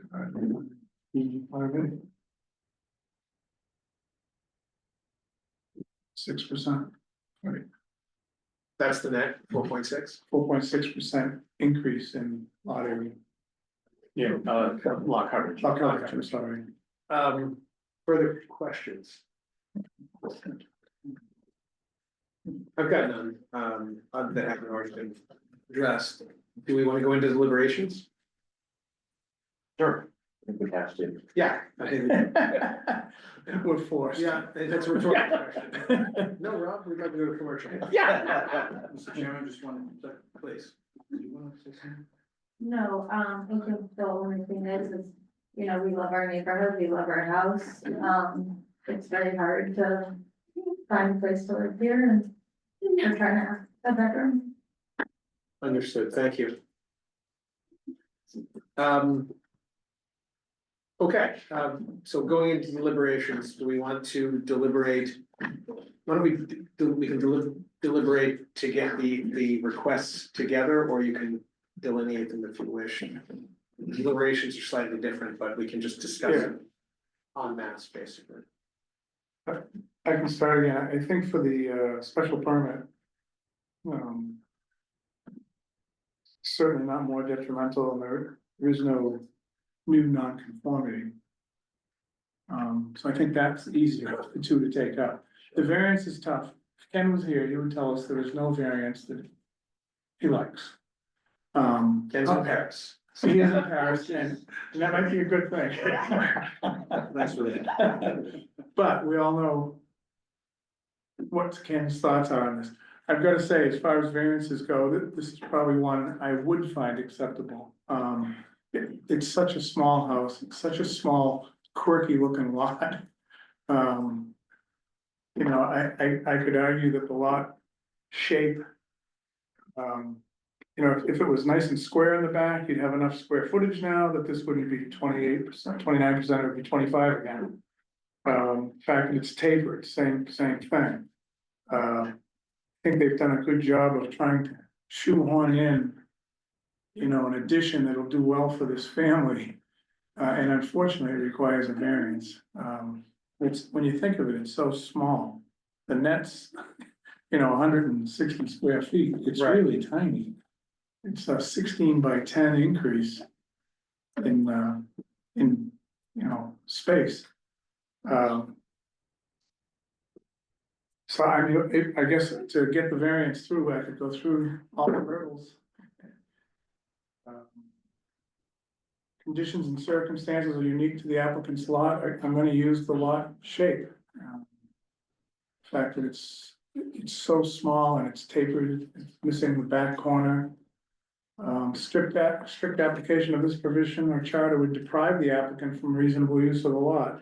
It's such a small house and they're asking for such a modest change. I think the variance might cause a deprivation to the applicant. Unique conditions and circumstances are the result of the applicant. Obviously, the applicant, well, I assume, hasn't owned the house long enough to make that funny shape of the lot. And relief would not constitute a special grant or privilege inconsistent with limitations upon other properties in the district. There are other variances, obviously, in the south end. So I think that hurdle, but the first one is the hardest one. Conditions are unique to the applicant's lot. And I'm gonna raise my hand and say that I think the lot is strange enough that it meets that hurdle, and therefore I could support the variance. Thanks, Shannon. Further deliberation. Yeah, I agree with everything Bud said, but I come out on the other end of it. I think that it is small and it's really not a harm, and it's really, you know, it would be great for these guys. But I think that this asking for the variance on lot coverage is really, really dangerous because, you know, everybody can come and ask for a variance on lot coverage. You know, the size of the addition on any lot would trigger a variance on lot coverage. So I really don't like this result. I think it's not the right result, but what I'm coming to is that the lot coverage issue, I don't think lot shape plays into this at all, because it's the size of the lot. It's not, you know, when we talk about the lot shape, usually we're talking about a variance on, you know, a setback or something like that. And that's not what we have here. It's unfortunate. I don't know, I would say to the applicant that I think you might want to go back to the drawing board and see if you can squeeze it some other way. And you know, really just go back and think about it, because I think the project looks great. I'm totally for the special permit for non-conformities. I just really don't like this lot coverage issue. I'll chime in. I feel, I mean, I agree with Mr. Shannon's analysis, and I certainly respect, Mr. Lyle's analysis, though it's a different conclusion. I'm in the camp of, you know, it's within our power and our discretion to apply, though a strict set of parameters, to still apply sort of the humanification and holistic approach to how this applies itself. You know, if we took a robotic approach, and I'm not suggesting that's what my colleague's doing, it's just the risk of taking robotic approaches to strict criteria leaves us really with results that sometimes can be stripped of the humanity of the benefit of the result. And I look at this in terms of a very de minimis impact. I do see that notched rear end of the lot as relevant to this notion of lot area, because there are lots of examples. I don't know that this is the case here, but I'm going to assume that it could be, that it's, you know, a configuration of puzzling lots in this part of, you know, this part of our city, to make lots fit into, you know, as they say, sort of horse trade square area long before zoning was ever applicable in our city. I wouldn't be surprised if that was the situation here for some reason or another, but the reality is that there's a lot of square area and lot area that's not usable because it's so verticalized and so narrow.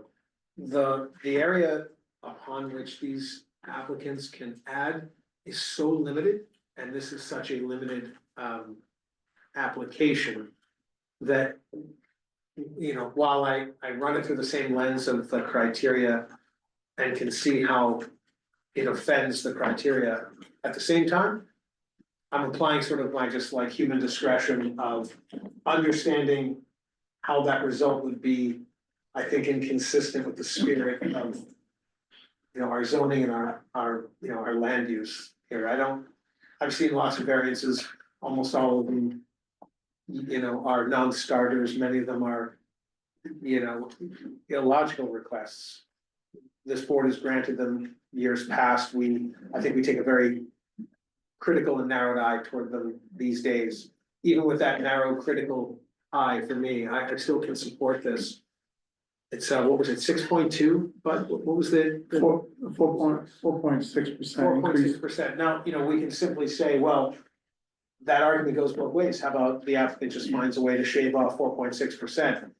But the result is very, very dramatically different. It dehumanizes the result in that it forces alignment with a calculus and fails to take into account how that calculus lives and breathes in the form of this application. I can support it. I know it's a hard hurdle, but I guess I'm willing to get over that and make that finding. But anyone else? Yeah, I think the problem is the variance. Obviously, there's nothing wrong with the special permit for non-conformity. And as far as getting reasonable use of your property, it's necessary for you to do that vertical addition in order to get a third bedroom. And going from a 2-bedroom to a 3-bedroom, even though this is a tiny house and a tiny lot, I couldn't say that that was unreasonable in any way. The problem is the variance, and I think unfortunately, Mr. Delisle has the better argument. There's case law that says you can't use the size of the lot as the peculiarity. You can use shape, but you can't use size. And all we're talking about is lot coverage. That's it. We're just down to lot coverage. So I was trying to figure out a way to get you there. But it has something to do with the deck. It really comes down to the dining room. There's no increase in lot coverage in order for you to get the second story. From what I heard, you're gonna be able to get all the bedrooms in, no problem. So it's really like you said, like the architect said, is it worth doing a dining room that's any smaller than proposed? And he was saying probably not. And, that's a tough one, I mean, because then we have to be saying that we're denying a reasonable use of this property. Because we're not letting them have a dining room of a certain size. That's a pretty tough position for the board to be in. Well, let me finish. So I mean, and again, the principle is, so long as we're giving the minimum. We can give the variance, so. I know it annoys some of my colleagues when I get down to the square footage, but. That may be the difference, like. Frankly, the only thing keeping me from improving this. Is the chimney, that's it, you're so close. And you're probably, we're probably not gonna get sued, you have support of all the abutters and. This is Joppa and people change their houses and what's the big deal, but. It is a real bad position for us to be in on a precedent. That's all. I'll just add, and I respect that, but we have the privilege of getting to make case by case decisions without setting precedent. So when we make our decision, we do so in the insular. Yeah. And no one can come before us and say, yes, but you approved that, which gives us a great deal of cover, both programmatically, I think legally, and I think as a plot, because otherwise we would be carrying a never-ending string of just married cans, behind the car, so to speak, not to date myself with that visual, but it would never end if we continue to bring the legacy of everything we ever did in everything we ever do. Yeah. So I would look at it in the protection of us in future decisions is that, well, should something similar come before us, and I think Mr. Delisle has mentioned, any applicant may ask for a variance for lot coverage, should we grant this, are we at risk, and that's a fair comment, to which I would simply offer. Well, yes, but we would decide it based on the merits of that application and that applicant in that moment and no other. Yeah. So we are at liberty, if we so chose, to make findings here without the fear of creating that legacy. Oh, I didn't mean to imply it was a legal precedent. Of course, everyone argues that it is. I know. You can't stop them. They're wrong. It's not illegal. No, but it's a common, it's a common misnomer. It'll be thrown in our face. And I know that you wouldn't, I obviously, we have more lawyers on this board than we, than Anybody wants. probably want or need, but I think it's a good thing. Agreed. Yeah, said the one non-lawyer in our board. It's the honorary lawyer in our board. But I think that's good, it's a fair, it's a fair. Well, Rob, let's drill down then. Again, we're trying to make it possible for this family to stay in this house in an impossible housing market. So right now they got a family room at the front, which is pretty small. They got a living combined dining room, they have a kitchen, and they have a deck. Essentially, the deck's being converted to a dining room. So that's what we're down to. The living room's not, the family room's exactly the same. The living room, dining room, although the function is changing, they're maybe adding like some lockers, like a little mud room, but that's it. Kitchen's not getting any bigger, so. I'm sorry, what's the final dimension of the proposed dining room? 16 by. Yeah.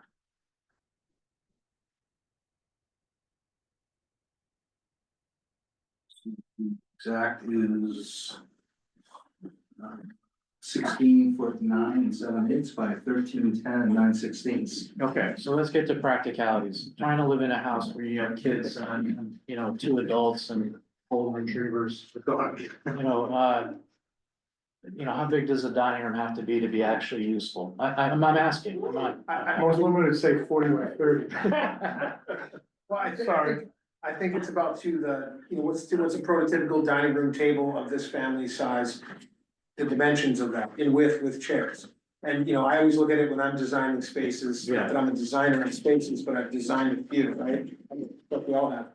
The big mistake to make is thinking you can shave off until you place the actual furnishings in their prototypical use. And the dining room, begs a table with chairs that have room enough to be moved out and still moved around. And I think what exacerbates that are, obviously a young family, kids, other things, dogs. So I always look at that buffer of the typical width of the table with chairs extended you know, is the reasonable use of a room with a labeled dining room. Right, I don't wanna say, right, because to support the variance, I wanna say, you're not allowed to have a usable dining room, I don't wanna say that. No, I know, but So that's why I was pressing, I mean, Well, I mean,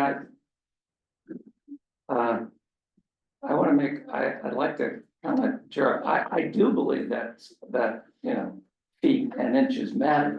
I hope you don't believe that I don't think that. yeah, And I believe here, to take your point that, and I think this goes back to the applicant, I mean, do you really need a 16 by 13 dining room when that increases the lot cover by nearly 5%, which is significant ask. To Mr. Lyle's point, I'm very troubled by that. And also, I think it's somewhat of a reach.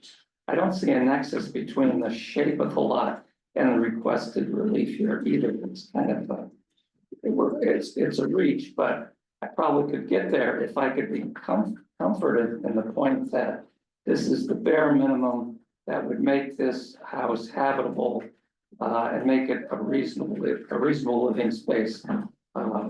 Because right now it is a very small house and it has very limited value with two bedrooms and that 1.5 baths. So, George's point about, you know, tight housing market should not fall on deaf ears. I mean, that is significant. So there are a lot of factors here we're trying to digest and kind of sort through, but if the applicant could comment on the size as it relates to, you know, what's in it, yeah. In your experience, have you seen larger ones? Seriously, larger, I've seen smaller ones, is it feasible? I like your professional opinion on that. Sure, absolutely. So if we were to bring it down to, I'm gonna just double check my math, I'm sure you're correct, but I had us at 28.8%, so only 3.8% over. So Thank you. I know with this size square footage, I mean, that's still considerable. Based on what I'm looking at on my drawing, if we were to shave that off, the dining room now is about 11 feet in width. So table, 4 chairs, I mean, there's not a lot of space there, especially with young kids. And a few points I'd like to make is I completely understand Stephen's point is that we don't want someone coming in here and throwing this in our face saying you approved that, but isn't that the point of these meetings, is that you are looking at each by merit and not necessarily by precedent? If I may, just to push back just slightly, we do have to meet the criteria in the zoning ordinance, and there are it's a 4-pronged criteria, and we do have to meet those hurdles. We can't just say, you know, we love these guys, we want this project to work, which we do. But at the same time, we have to go through the exercise and meet the criteria that we're charged to meet. And that's where I'm having a little bit of difficulty. It's not that I'm sitting here sitting here and saying, well, this is a variance, so I'm gonna say no. No, that's not the case. I'd like nothing more than to say yes. But I have to get there. We have to meet these hurdles, and maybe we can't. I don't know the answer to that. Sure, so we've had many design discussions, and all of these things have come up.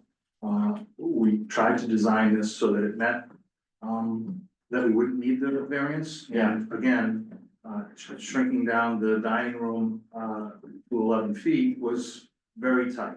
And aesthetically, obviously, we just went through historic. We thought that if we squared off the existing footprint, that aesthetically it looked like it belonged there, like it's fitting. And one point I'd like to make is that given the size of the house, and I know this doesn't really fit in with what you're referring to as far as criteria that you have to follow, but if this house is not able to evolve, what does it become? Who else can go to this house? I mean, it's a 2-bedroom home with about 400 square feet of sleeping area that's diminished by another 100 square feet because of the roof line. I mean, if it's not a family that's growing, what does this house become? Especially with the cost of. Maybe that's your argument. I mean, Yeah, but I mean, but we're conceding, or at least I'm conceding, I mean, that's the whole point, is we don't see any problem with the 3 bedrooms on the top, that doesn't even implicate the coverage, you're talking about the dining room, that's what we're down to, is we have to make findings to support the dining room at this dimension, that's it, that's what it all boils down to, the rest of it, not a problem. Chair, I did some math, just maybe to help my colleagues. Okay. If we were to say, shrink it until it fits. So you go to 25%, they're at 24 right now, we'd allow them to go up 1%, which is 31 square feet. They are getting rid of the shed in the back, so we get another 64. They could only increase the size of this building by 90 square feet, 95. That's what we'd be saying is, for you to meet the ordinance And remove the need for the variance. and remove the need for the variance, you could only do 90 square feet, which is 9 by 10. Yeah, but that's not what but that's not what I'm saying, I'm saying we're supposed to give, no, I'm not, I'm saying you have to give the minimum variance, the minimum variance. and I just wanted to just press you on this, are you telling us that in your professional opinion, the smallest dining room needed to assure reasonable use of this home, this family, is the dining room that you've designed? I would want to misrepresent that you certainly could have an 11-foot dining room that would work, but it would be very. It would be a very tight dining room, especially with 3 young kids that are gonna become teenagers, and it's certainly something that is doable, it's just not gonna be very functional. And there's a sizable investment that's going into this. So they're trying to get as much space as they possibly can, so. I appreciate your candor, I appreciate it. Jean, did you want? I think one of the things that, you know, we've tried to be really thoughtful, we've been working on this for a long time and. Yeah. The dining room is also holding the bedroom structure above. To get to this bedroom, there's gonna have to be a hallway that goes through our current bedroom. Making it so our 3 boys' bedroom, I think, is like 10 by 10, it doesn't even fit 2 twin beds. So, that hallway that is going to go through our current bedroom to access this bathroom on the rear, makes that bedroom also very small, I don't know the exact dimensions, but it's similar, like maybe 11 by 10 or something like that, so 2 very small children's bedrooms. So, that 3rd bedroom off the back, if that's to be the master bedroom and it only remained,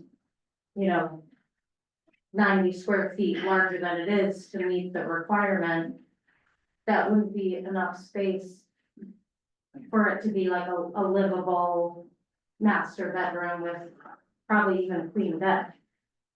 Could we go to the 3D renderings, because I think certainly Bud's not understanding what I'm saying. If you can zoom in on the top right. Again, I'm not saying it's binary, you either get a variance for whatever you want or you don't get any variance. But that's not what I'm saying. That's what the other 2 people are saying. I can't speak for them. No, I'm saying. It's variance or no variance, and if it's, and if you're gonna allow it. Let's just. Well, I work on the windows here, why don't we What do I try say? Yeah, that's a good idea. civility?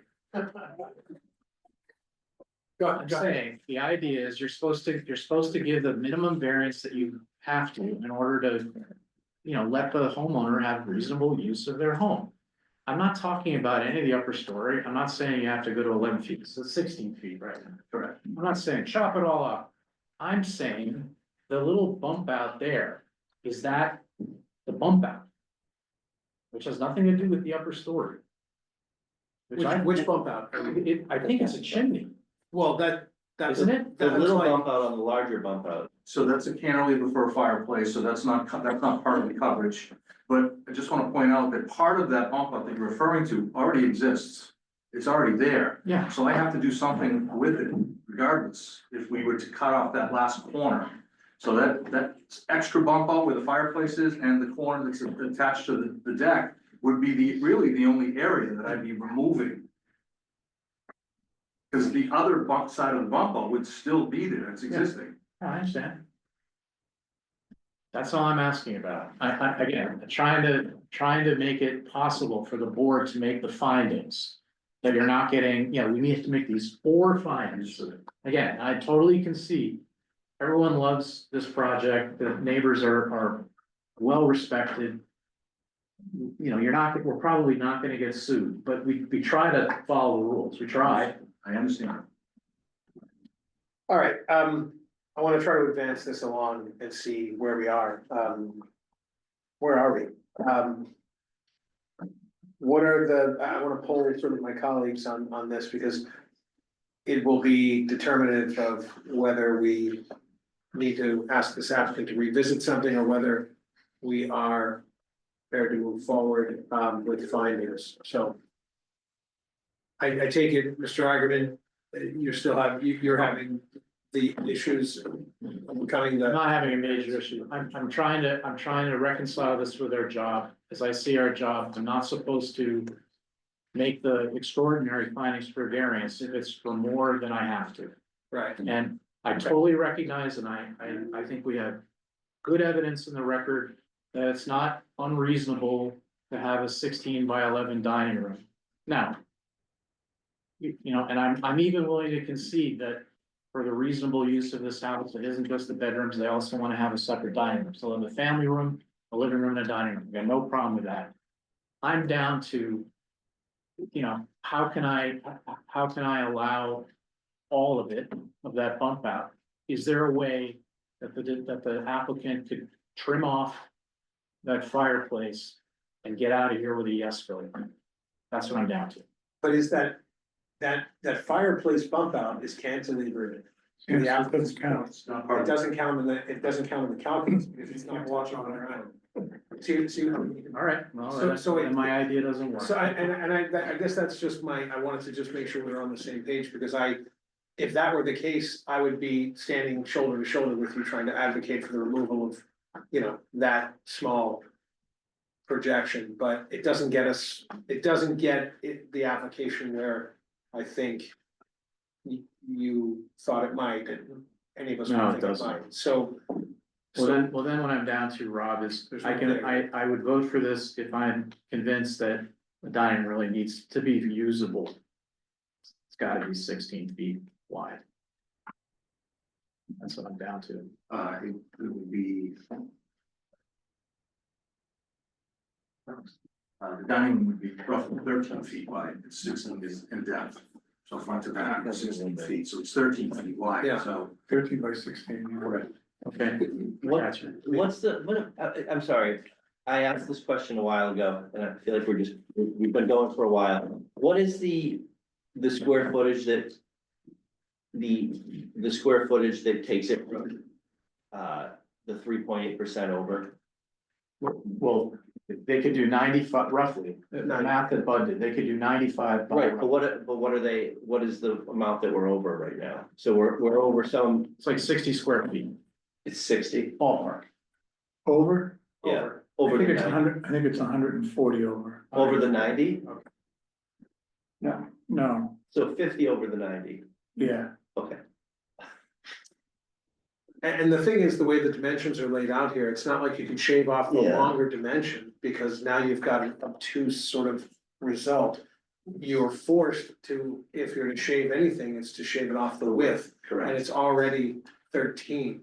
that's correct. I So think you do get into That very much is helpful. I have the wrong dimension. So- It's 16 long and 13 wide. Yeah, and the lawn Okay, can't be, yeah, I got you. That can't helps be me. abridged, I mean, the lawn can't be modified without it creating new. Yeah, no, I the got it. length would take away from the square footage of the Right. bedroom No, above. I know. Yeah. We can see that in the rendering, I think that it's important, and forgive me, it's taken me a little bit to understand the spatial. Interrelationship as well, with the 3D modeling helps, I think helps us all, but we're trying to get over, as Mr. Ogman correctly points out. We still have sort of a stricture that we have to adhere to. Understood. And it can't just be because we feel like it feels good, though it would seem that life should be so simple, but we are struggling to find a credible way to process this. Or at least I am, and I suspect my colleagues would agree that they are as well. Yeah, I mean, I'm leaning in favor, now that I know that it's 13 feet wide, I just don't see that as egregiously. Wide. I think I could, in good conscience, make the findings. But, again, I just feel we have a duty to do less, and it's not the bedroom, that's the difference, Right. It's just a dining. Further, thank you. Further, I mean, it takes some time to sort of parse through this, I think, for all of us. Further deliberations? No, I would just say that I'm convinced that this proposed size of this dining room is the minimum necessary to provide a dining room of reasonable size relative to this house and this family. Very good. And with that, Do you have a motion? I will second Bud's motion. Well, I don't want to short circuit Mr. Delisle. Oh, I know. No, don't. I never made a Well, motion. I'll- I'm motionless All right right, so Yeah, he's in Then- mobile. then, Mr. Bennett, it's your motion. Well, if Mr. Block wants to No, make no, comments. I don't. Okay. Yeah. Then I will, move that request for variance. For this application, will be granted. And that it meets all the We'll do the requirements variance. set forth. Okay, do we have a second on the motion to approve the variance with the findings as articulated? Yeah, by I'll second Mr. it. Bennett? Thank you, Mr. Argument. Motion made by Mr. Bennett, seconded by Mr. Argument on the application for a variance, calling the roll, Mr. Delisle. Yes. Mr. Bennett, Yes, Mr. Shannon, Yes, Mr. Argument. Yes. And I vote yes, that's 5 in the affirmative, the ayes have it, motion carries, variance is approved. Do we have a motion to approve the special permit for nonconformities? so moved. Thank you, I pulled Mr. Ken. Ken does that. And, do we have a second? Well, I just want to clarify, because the drawings, because of your software, it's not your fault. So it's a 9-inch. 9-inch from the face of the existing wall for the dormer, 9 inches back. But so make that, Should show it on, yeah, that one right there. yeah, well, the wording says it, but the drawings don't show it. And then also there was like a strip, the historical commission asked you about that. You took that out? Yep, so that should be off of there as well. Okay, then I don't. So that would be the left pavement next. Yeah. Yeah, right there. So- Oh, it's out, okay, that's fine. All right, just wanted to make sure the 9-inch setback. So we have a motion by Mr. Shannon on the special permit for nonconformities, and do we have a second? Was that? We don't have a second yet. I'll second. Thank you, Mr. Bennett. Motion is made on the motion to approve the special permit for nonconformities by Mr. Shannon, seconded by Mr. Bennett. Calling the roll, Mr. Delisle. Yes. Mr. Bennett. Yes, Mr. Shannon. Yes, Mr. Hagerman. Yes. And I vote yes. That's 5 in the affirmative. The ayes have it. Motion carries. And special permits approved. Thank you, John. Congratulations. Good luck to you. Thank you for your patience. Ken's gonna call. Thank you. He's probably listening, The right? boy should get a, the boy should get a trophy for sticking around. He almost did it. Have a good night. Okay, calling our, so this is our last application then for this evening. This is the application of Winston Cabral, 18 Rawson Avenue. How are you, sir? This is a special permit for nonconformities to construct 129 square feet of addition to a single-family structure subject to a special permit for nonconformities for greater than 500 square feet on a non-conforming lot and extending a non-conforming front yard setback. Mr. Cabral. Good evening. Good evening. My name is Winston Cabral. I live in 18 Rawson Avenue. And we try to, I don't know if Kyle is in online. Yes. Because he will explain much what we're doing. Oh, okay. Very good. Hi, everyone. My name's Kyle Ozick. I'm with Hearth and Helm Home Design. I'm representing Winston for this addition we're proposing. Very good. Thank you, sir. You have the floor. All right, I'll go through the presentation, and then I know Winston has something to speak of also. So what we're looking to do here is an addition on current resident house at Roston Ave in Newburyport, 18. And there's two non-conformities we're looking to discuss. One is over 500 square foot addition, and the second one is setback relief. And to add, the addition is proposed at 130 square feet, and it falls under a previous special permit. Next slide. You see here, you can see our proposed addition, the 130 square feet, and it's on you see Tilton Street setback, and then Rawson Ave setback. The relief we're looking for is the setback for Tilton Street for this addition. Next slide. And then you see the 130 square foot addition is that's what we're looking to add. And this 130 square feet falls into the lot percentage. It meets it to the 25%. And what I'm proposing is to align the addition with the current house. The existing, if you see in the black, extend it flush with the existing. Next slide. You see here, this is what we're looking to remove, and then on the top is the demo, and the bottom is the proposed. Next slide.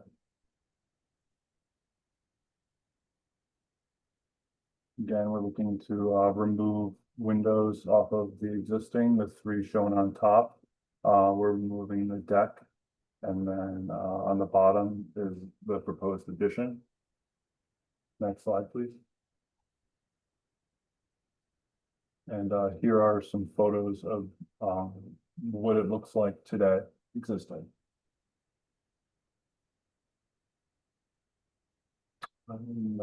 That's what I have currently, and if you have any questions or wanting me to explain more.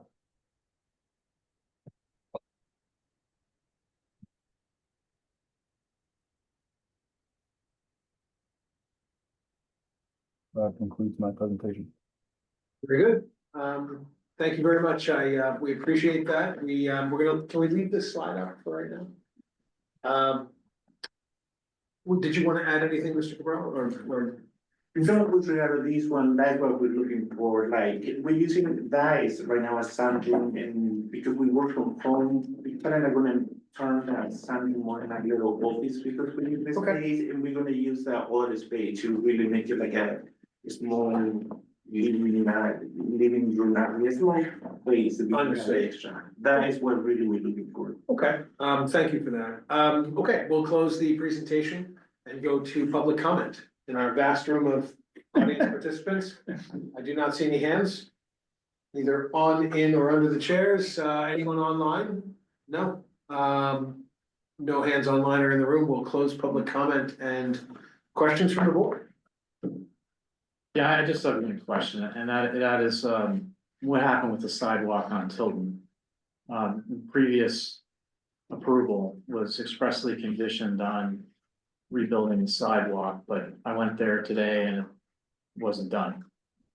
So what's going on? Anywhere. Let's see, so I checked in with the zoning administrator today, and she's working with DPS on this, but it was not done prior to occupancy as this. Okay, and let me understand, this was a merchant developer that came in and did this project. And they skipped town after they sold it to this gentleman, is that right? I don't know entirely if that's correct, but it sounds something similar. Is that what your understanding is? Yes, I mean, we've been living over there for maybe like over a little bit more than over a year. And like they have them as option, so that was the only thing we could find in the markets. We went and we spoke to him, he's a very nice gentleman, and he told us all the things he's doing in the house, and he. This was the resident at the time, or? No, he was developer? I brought it from the The builder. developer. So the builder told me that he put a lot of money to go by, but the town was asking him, and that was the price of the house, and what we pay for the house. Yeah, And that is all I know from that, you know. you don't remember any discussion specific to the sidewalk that he made? Yeah. No, he, according to him, everything was done by, everything was approved, and there was no reason of anything. You Okay, know, all right, to that. that's fine. I think I know exactly what happened. Thank you. Yeah. Any further questions? I was trying to make heads or tails of the setback map. Can you bring that up? I think it's the one with the red lines on it.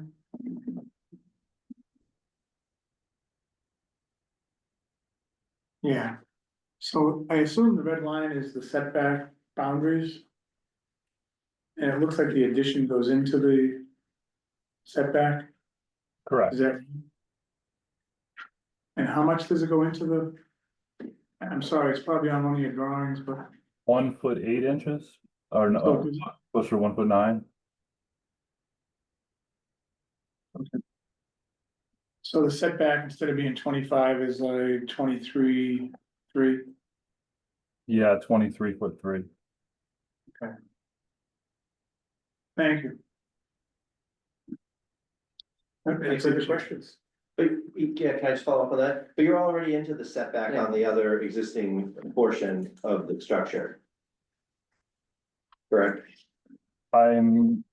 It conforms the existing structure, does not, the existing structure does not, satisfy that, but the proposed from the previous permit does. That makes sense. So there was a previous permitted addition that does fall in the required setback, but the existing structure, some of it does not fall into the setback requirements. Caitlin, could you back up one slide? I think that the prior one maybe. Yeah, that makes. So.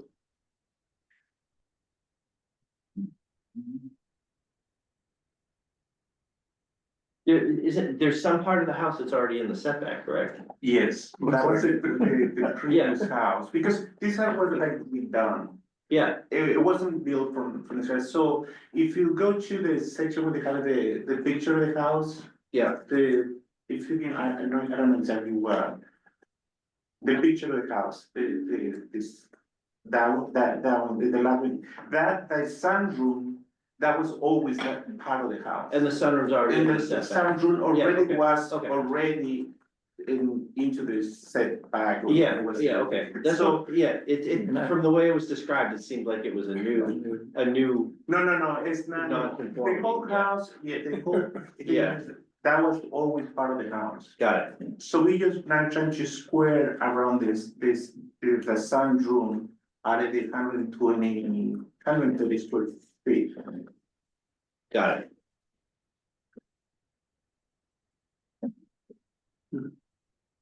Anything else? I don't have any questions. Any other questions? Actually, Jared, what are you thinking in terms of what, if anything? Yeah, I think we have no choice, but we, in our code, we never use it because it's Newburyport, but they need to post a bond. They need to post a bond for this sidewalk. I mean, they gotta cut the crap. You know, and I'm really irritated, especially that this was a known developer. They do other business in town. They're represented by learned counsel. They knew perfectly well they were violating the condition of approval. So this applicant should post a bond? Yes, I'm afraid so, because he's now the record owner. The decision was put on record. So it should have been, they had record notice, the owner had record notice. The developer should have disclosed it anyway. And he has the ability to go back to the developer and get restitution. But, you know, this kind of cowtown gaming of Newburyport has got to stop. You know, if there's a condition of approval that this board put in, I'm tired of, you know, guys just feeling free to blow it off. But do you see that? I mean, I'll just say, I find that's very rare. It's not non-existent, but in recent years, when we put in conditions, unfortunately or unfortunately, many of us have the institutional memory of having been here long enough to remember. And we also live and work, right? So we drive past and we can be like, hey, that sidewalk's not, you know, that tree's not in, that street tree hasn't been installed. You know, I'm sure my colleagues probably pay far too much attention, as do I, to that detail, even when we're off the clock. But I think it's an outlier, unless I'm mistaken. I don't mean to presume that, you know. Fine, but in this case, But it's what definitely- assurance do we have? What assurance do we have it's ever gonna happen? No, If I we agree. issue another approval. I agree, and I'm not taking issue with any of that. Need a bond. I just feel like to saddle this applicant with that bond requirement, do we not have the ability? That's what the developer was counting on. What? They pocketed $1.2 million sale price on this house, and they figured no one's ever gonna go after this poor owner, it's not his fault. And this applicant, Okay. Wojcicki Development is just gonna continue to come before us for more applications. It's just, in another jurisdiction, I gotta tell you, this would never happen. No, I don't disagree. I think that certainly that is a position that will create a gravity of flow that will, I think if it flows justly, will land where it belongs. Yeah. And not in the saddle of this individual, so I understand that. And I'm just unpacking the thinking of, I suppose. Yeah, I mean, I said they skipped town, they didn't really skip town, they're right here. That's the good part, is that. They're right here, I so mean, they got honestly- nowhere to hide, you know, if he has to go in the small claims court, it's fine, but I don't think he has to. No, I don't either. Do you, sir, do you understand what we're talking about? No, I do understand. That And you is, appreciate, I know you understand. no, You I appreciate do it. understand what's going on, and I feel really really upset because I want my house to look good. I want Of it, I course, want to, you know, we paid.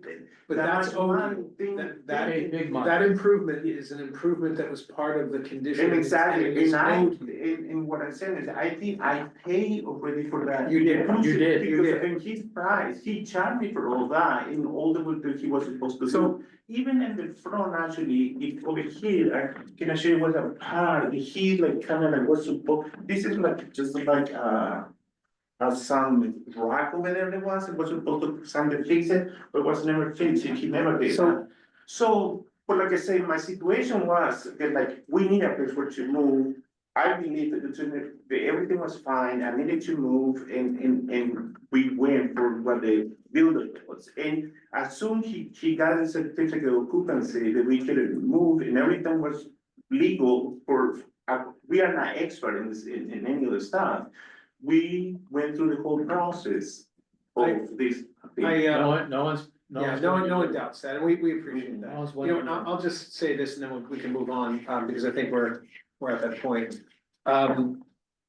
You know, the reality is that anyone seeking to continue to do business with the credibility of full faith and credit in, you know, the city of Newburyport before boards and commissions like this one.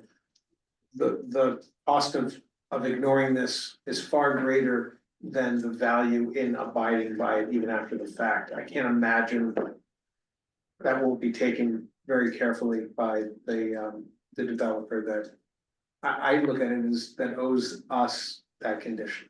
But owes this gentleman because he's the record owner. So we're in questions and I don't have any further, but are there any further questions before we jump into deliberations? All right, we'll go into deliberations and we can make any motion with a condition for posting. Yeah, I would move to approve the application on the condition that pursuant to zoning ordinance section Roman numeral 10-H.7, parentheses capital B, parentheses capital C, that the applicant is required to post a bond for the 100% value of construction of the required sidewalk on the Tilton Road or Tilton Street facade, frontage. And no building permit shall issue until such bond. Evidence of such bond has been presented to the board. We got all that, yes, very good. Motion with condition is made by Mr. Eigenman, we have a second. I'll second that. That's a good motion. What is exactly, and I'm a little bit confused, what is exactly this? Posting a bond means that you'll have to purchase a bond from an insurance agent or company to, which guarantees the completion. It's a bond that insures the city for the But completion. basically, if it falls to the responsibility of the builder to Right. do it. It gives you the tool, this bond, this condition, gives you the documentation as a tool to send to that developer and say, you owe me this. And that's all they need to Oh, say. so I can go after him and Yes. ask him. I doubt it will be much of a chase. You'll simply send this to him with minutes from this We don't meeting. care who pays for the bond. If I Yeah. were you, I'd ask him to pay for the bond. Yeah, and honestly, you may find, we're giving you the tools to provide to that developer to expedite and facilitate that developer completing what they promised the city to do, which you are now responsible for, but shouldn't have to pay to do. Oh, okay, that is, I fully understand that. Okay, Okay. we have a motion by Mr. Eigenman and a second by Mr. Chen calling the roll with condition on the motion to approve. Mr. Delisle? Yes. Mr. Bennett? Yes. Mr. Chen? Yes. Mr. Eigenman? Yes. And I vote yes, that's 5 in the affirmative, the ayes have it, and the motion with condition is approved. And question, how do I use them? Do I have to hire a lawyer? No, well, you can speak with the planning office, they'll give you, they're gonna Follow up with us, Yeah. just to have after if you'd like. Yeah, Oh, okay. the office will give you the documentation of this approval, right, the special permit. It will have the conditions, it will be very explicit as to what we've just said. All you have to do, or even our office will, can be CC'd on that email. All you need to do is simply send it to the developer from whom you bought it and say, hey, looks like you owe the city a sidewalk. All right, I get it. I have to post a bond. Here's the That's bill. clear. That's very clear. Okay. I mean, I'm not giving you legal advice, I'm just telling you. If I were in your Yes, no, I shoes, just, I was. We're trying to give you the tools. You don't need a lawyer. Yeah. It shouldn't be too difficult. I think this is not an unknown development, so with Yeah, great respect. to and be courtesy, honest, my experience with King was fine, I don't know, maybe he just forgot, or maybe he's just getting. It could have been Not your overlooked. problem. It's not your problem. Yeah, it And could that's have his been problem. overlooked, but now you have an easy mechanism to remind the developer of You what might didn't have been. forget, but that's not your problem. Yeah, Very good. Congratulations and good luck to you. thank you very much. All right, we have a motion to, thank you, and thank you, sir, for staying online with us as well. Oh, no problem. Thank you, Chairman. Very good. So with that, we will close our public hearings and go into our business meeting and approval of the minutes of our last hearing. Any comments, changes, or a motion to approve the minutes? Motion to approve. Thank you. And seconded. Wait, I had one question. Sorry, everyone. Just a clarification. Oh, you're all set. Oh, I want to see. Yeah. In the, Would say follow up with the office tomorrow. Good luck. Yes. Thank you very much. Good night. All right, Good night. good night. Okay, in the beginning of the comprehensive permit section. The Jeffrey Dirk. In the first paragraph. Says something.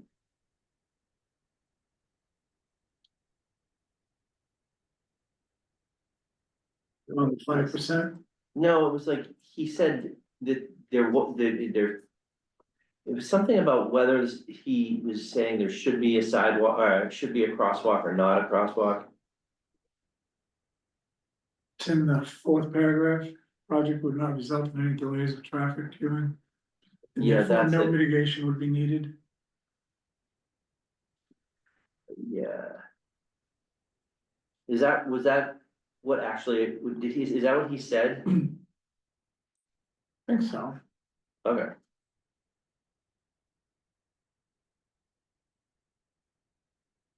Okay, I was just confused if there was a missing knot or something.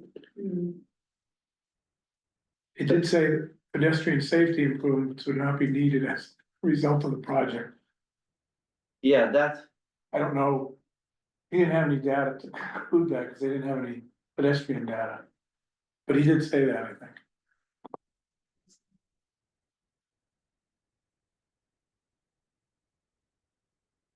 I'm sorry, I should have circled this, but I'm trying to do stuff with not, without paper these days. Oh.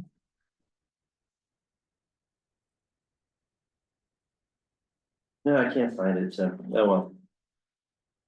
No worries. All right. Anything, we have a motion to, we had a motion to approve, right, and seconded? I don't know, sorry. I'll say. Thank you. You want to wait, Steve, while you look for it? No. All right, this is just simply a voice vote. All those in favor? Aye. Guys have it, motion carries, minutes are approved. I don't have any updates. Anything we need to know? No, thank you. I mean, the only thing I would just offer briefly is just, you got some guidance earlier, related to Plum Island type stuff in general, just, it's probably helpful to just go back to the purposes of the Plum Island overlay district when looking at, say, a substantial expansion, something that could be different. Other than that, I think, you've got. I think that's great, useful, as a useful tool. I think that was Jared's request, and I'm glad that it gave us clarification. Yeah, and we need it in the file. I think we do. I mean, I think we need it just for, just for our souls. It's, All right, I'll be quick because everyone wants to go home, but I want to comment on the two letters that we got from Walter Thompson. Just because I don't like the record to be silent in the face of really scurrilous accusations. I'm not gonna get into the personal stuff, but the point is, I don't think it's fair to this board to make it seem like we're not doing our job. I think we have been very diligent, especially on this Kmart project. So I want to be on record as saying, I don't think there's any validity to those comments in either letter, that we were rushing to judgment, that we were deliberately mumbling to the, so that no one can hear us. And then as far as the chair, we're the ones who were pushing him to finish by 10 PM. That was a board policy, so our brains are still working. So I thought that was really unfair criticism. I don't like it going unanswered, because if you just let the cranks, say whatever they want with no response, that's the historical record. That's all.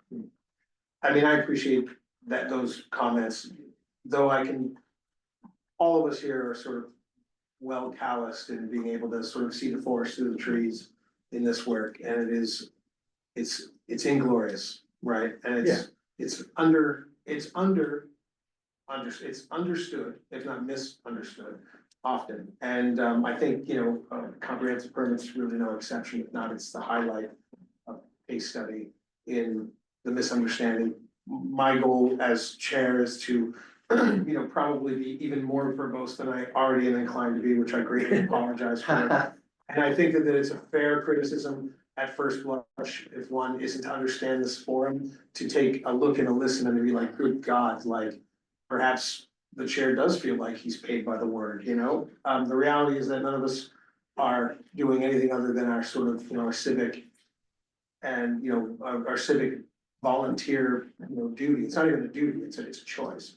But the reality is that most of the public doesn't understand this. And so I'm gonna continue, even in the face of criticism, whether scurrilous or otherwise, to just simply take it as a cost of doing business and make sure that the public is overeducated unless they simply decry enough. And I think that, the record will be protected in that we took every moment to, parenthetically say, and by the way, this is what this means and this is what we're doing in, full sort of view. And at the end of the day, I think that public comment and questions, it's okay to say on the record, hey, by the way, ladies and gentlemen, we urge you, if not insist, that questions be posed through the forum by which this public process exists, which is either in person or online or via letter.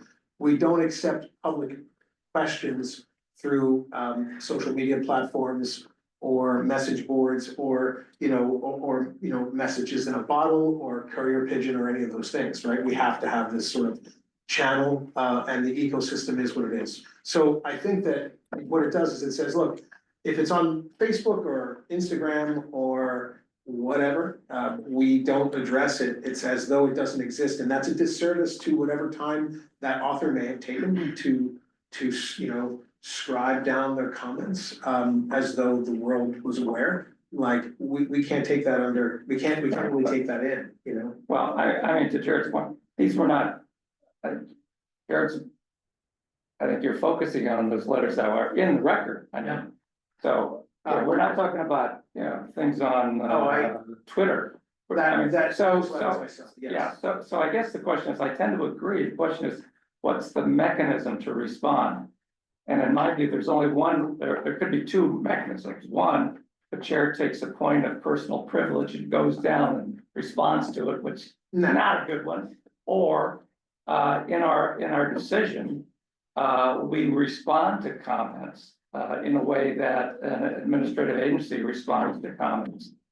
And that's burdensome, but I just throw it out there, Jared, I don't know how else we do it. I think the latter is the better approach. I'm not inclined to want to take that any more than any one of us. No, I think in this case, I mean, there's gonna be more. We're only halfway through on this 40B anyway. We haven't done the architecture yet. Wait till that happens. No, you're right.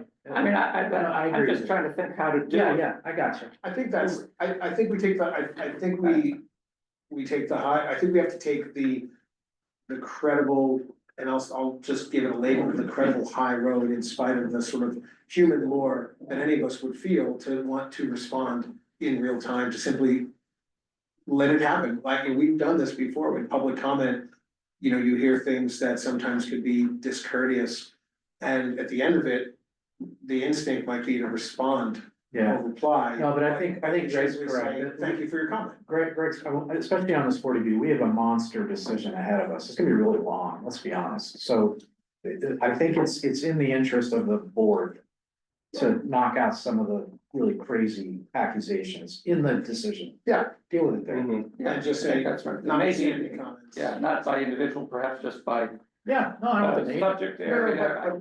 And I think there have been similar comments, I think, that earlier on that were levied against the, our peer reviewers. Yeah. Yeah.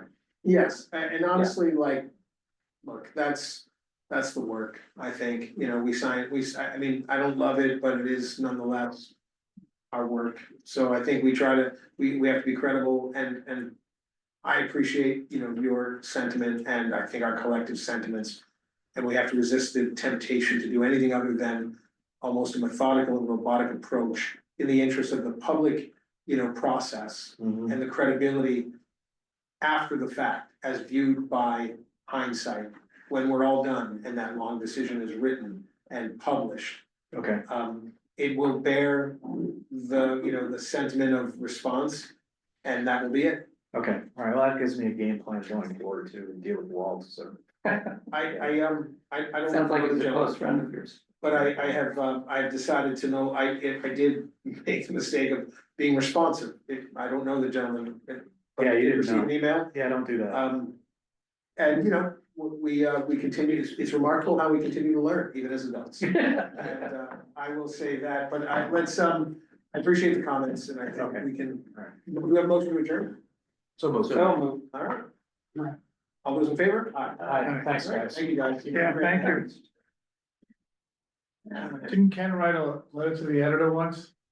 Yes, he did. Yeah, What was that that? didn't help. Yeah, It didn't help. It didn't What help. was that? No, That was the, He ended up getting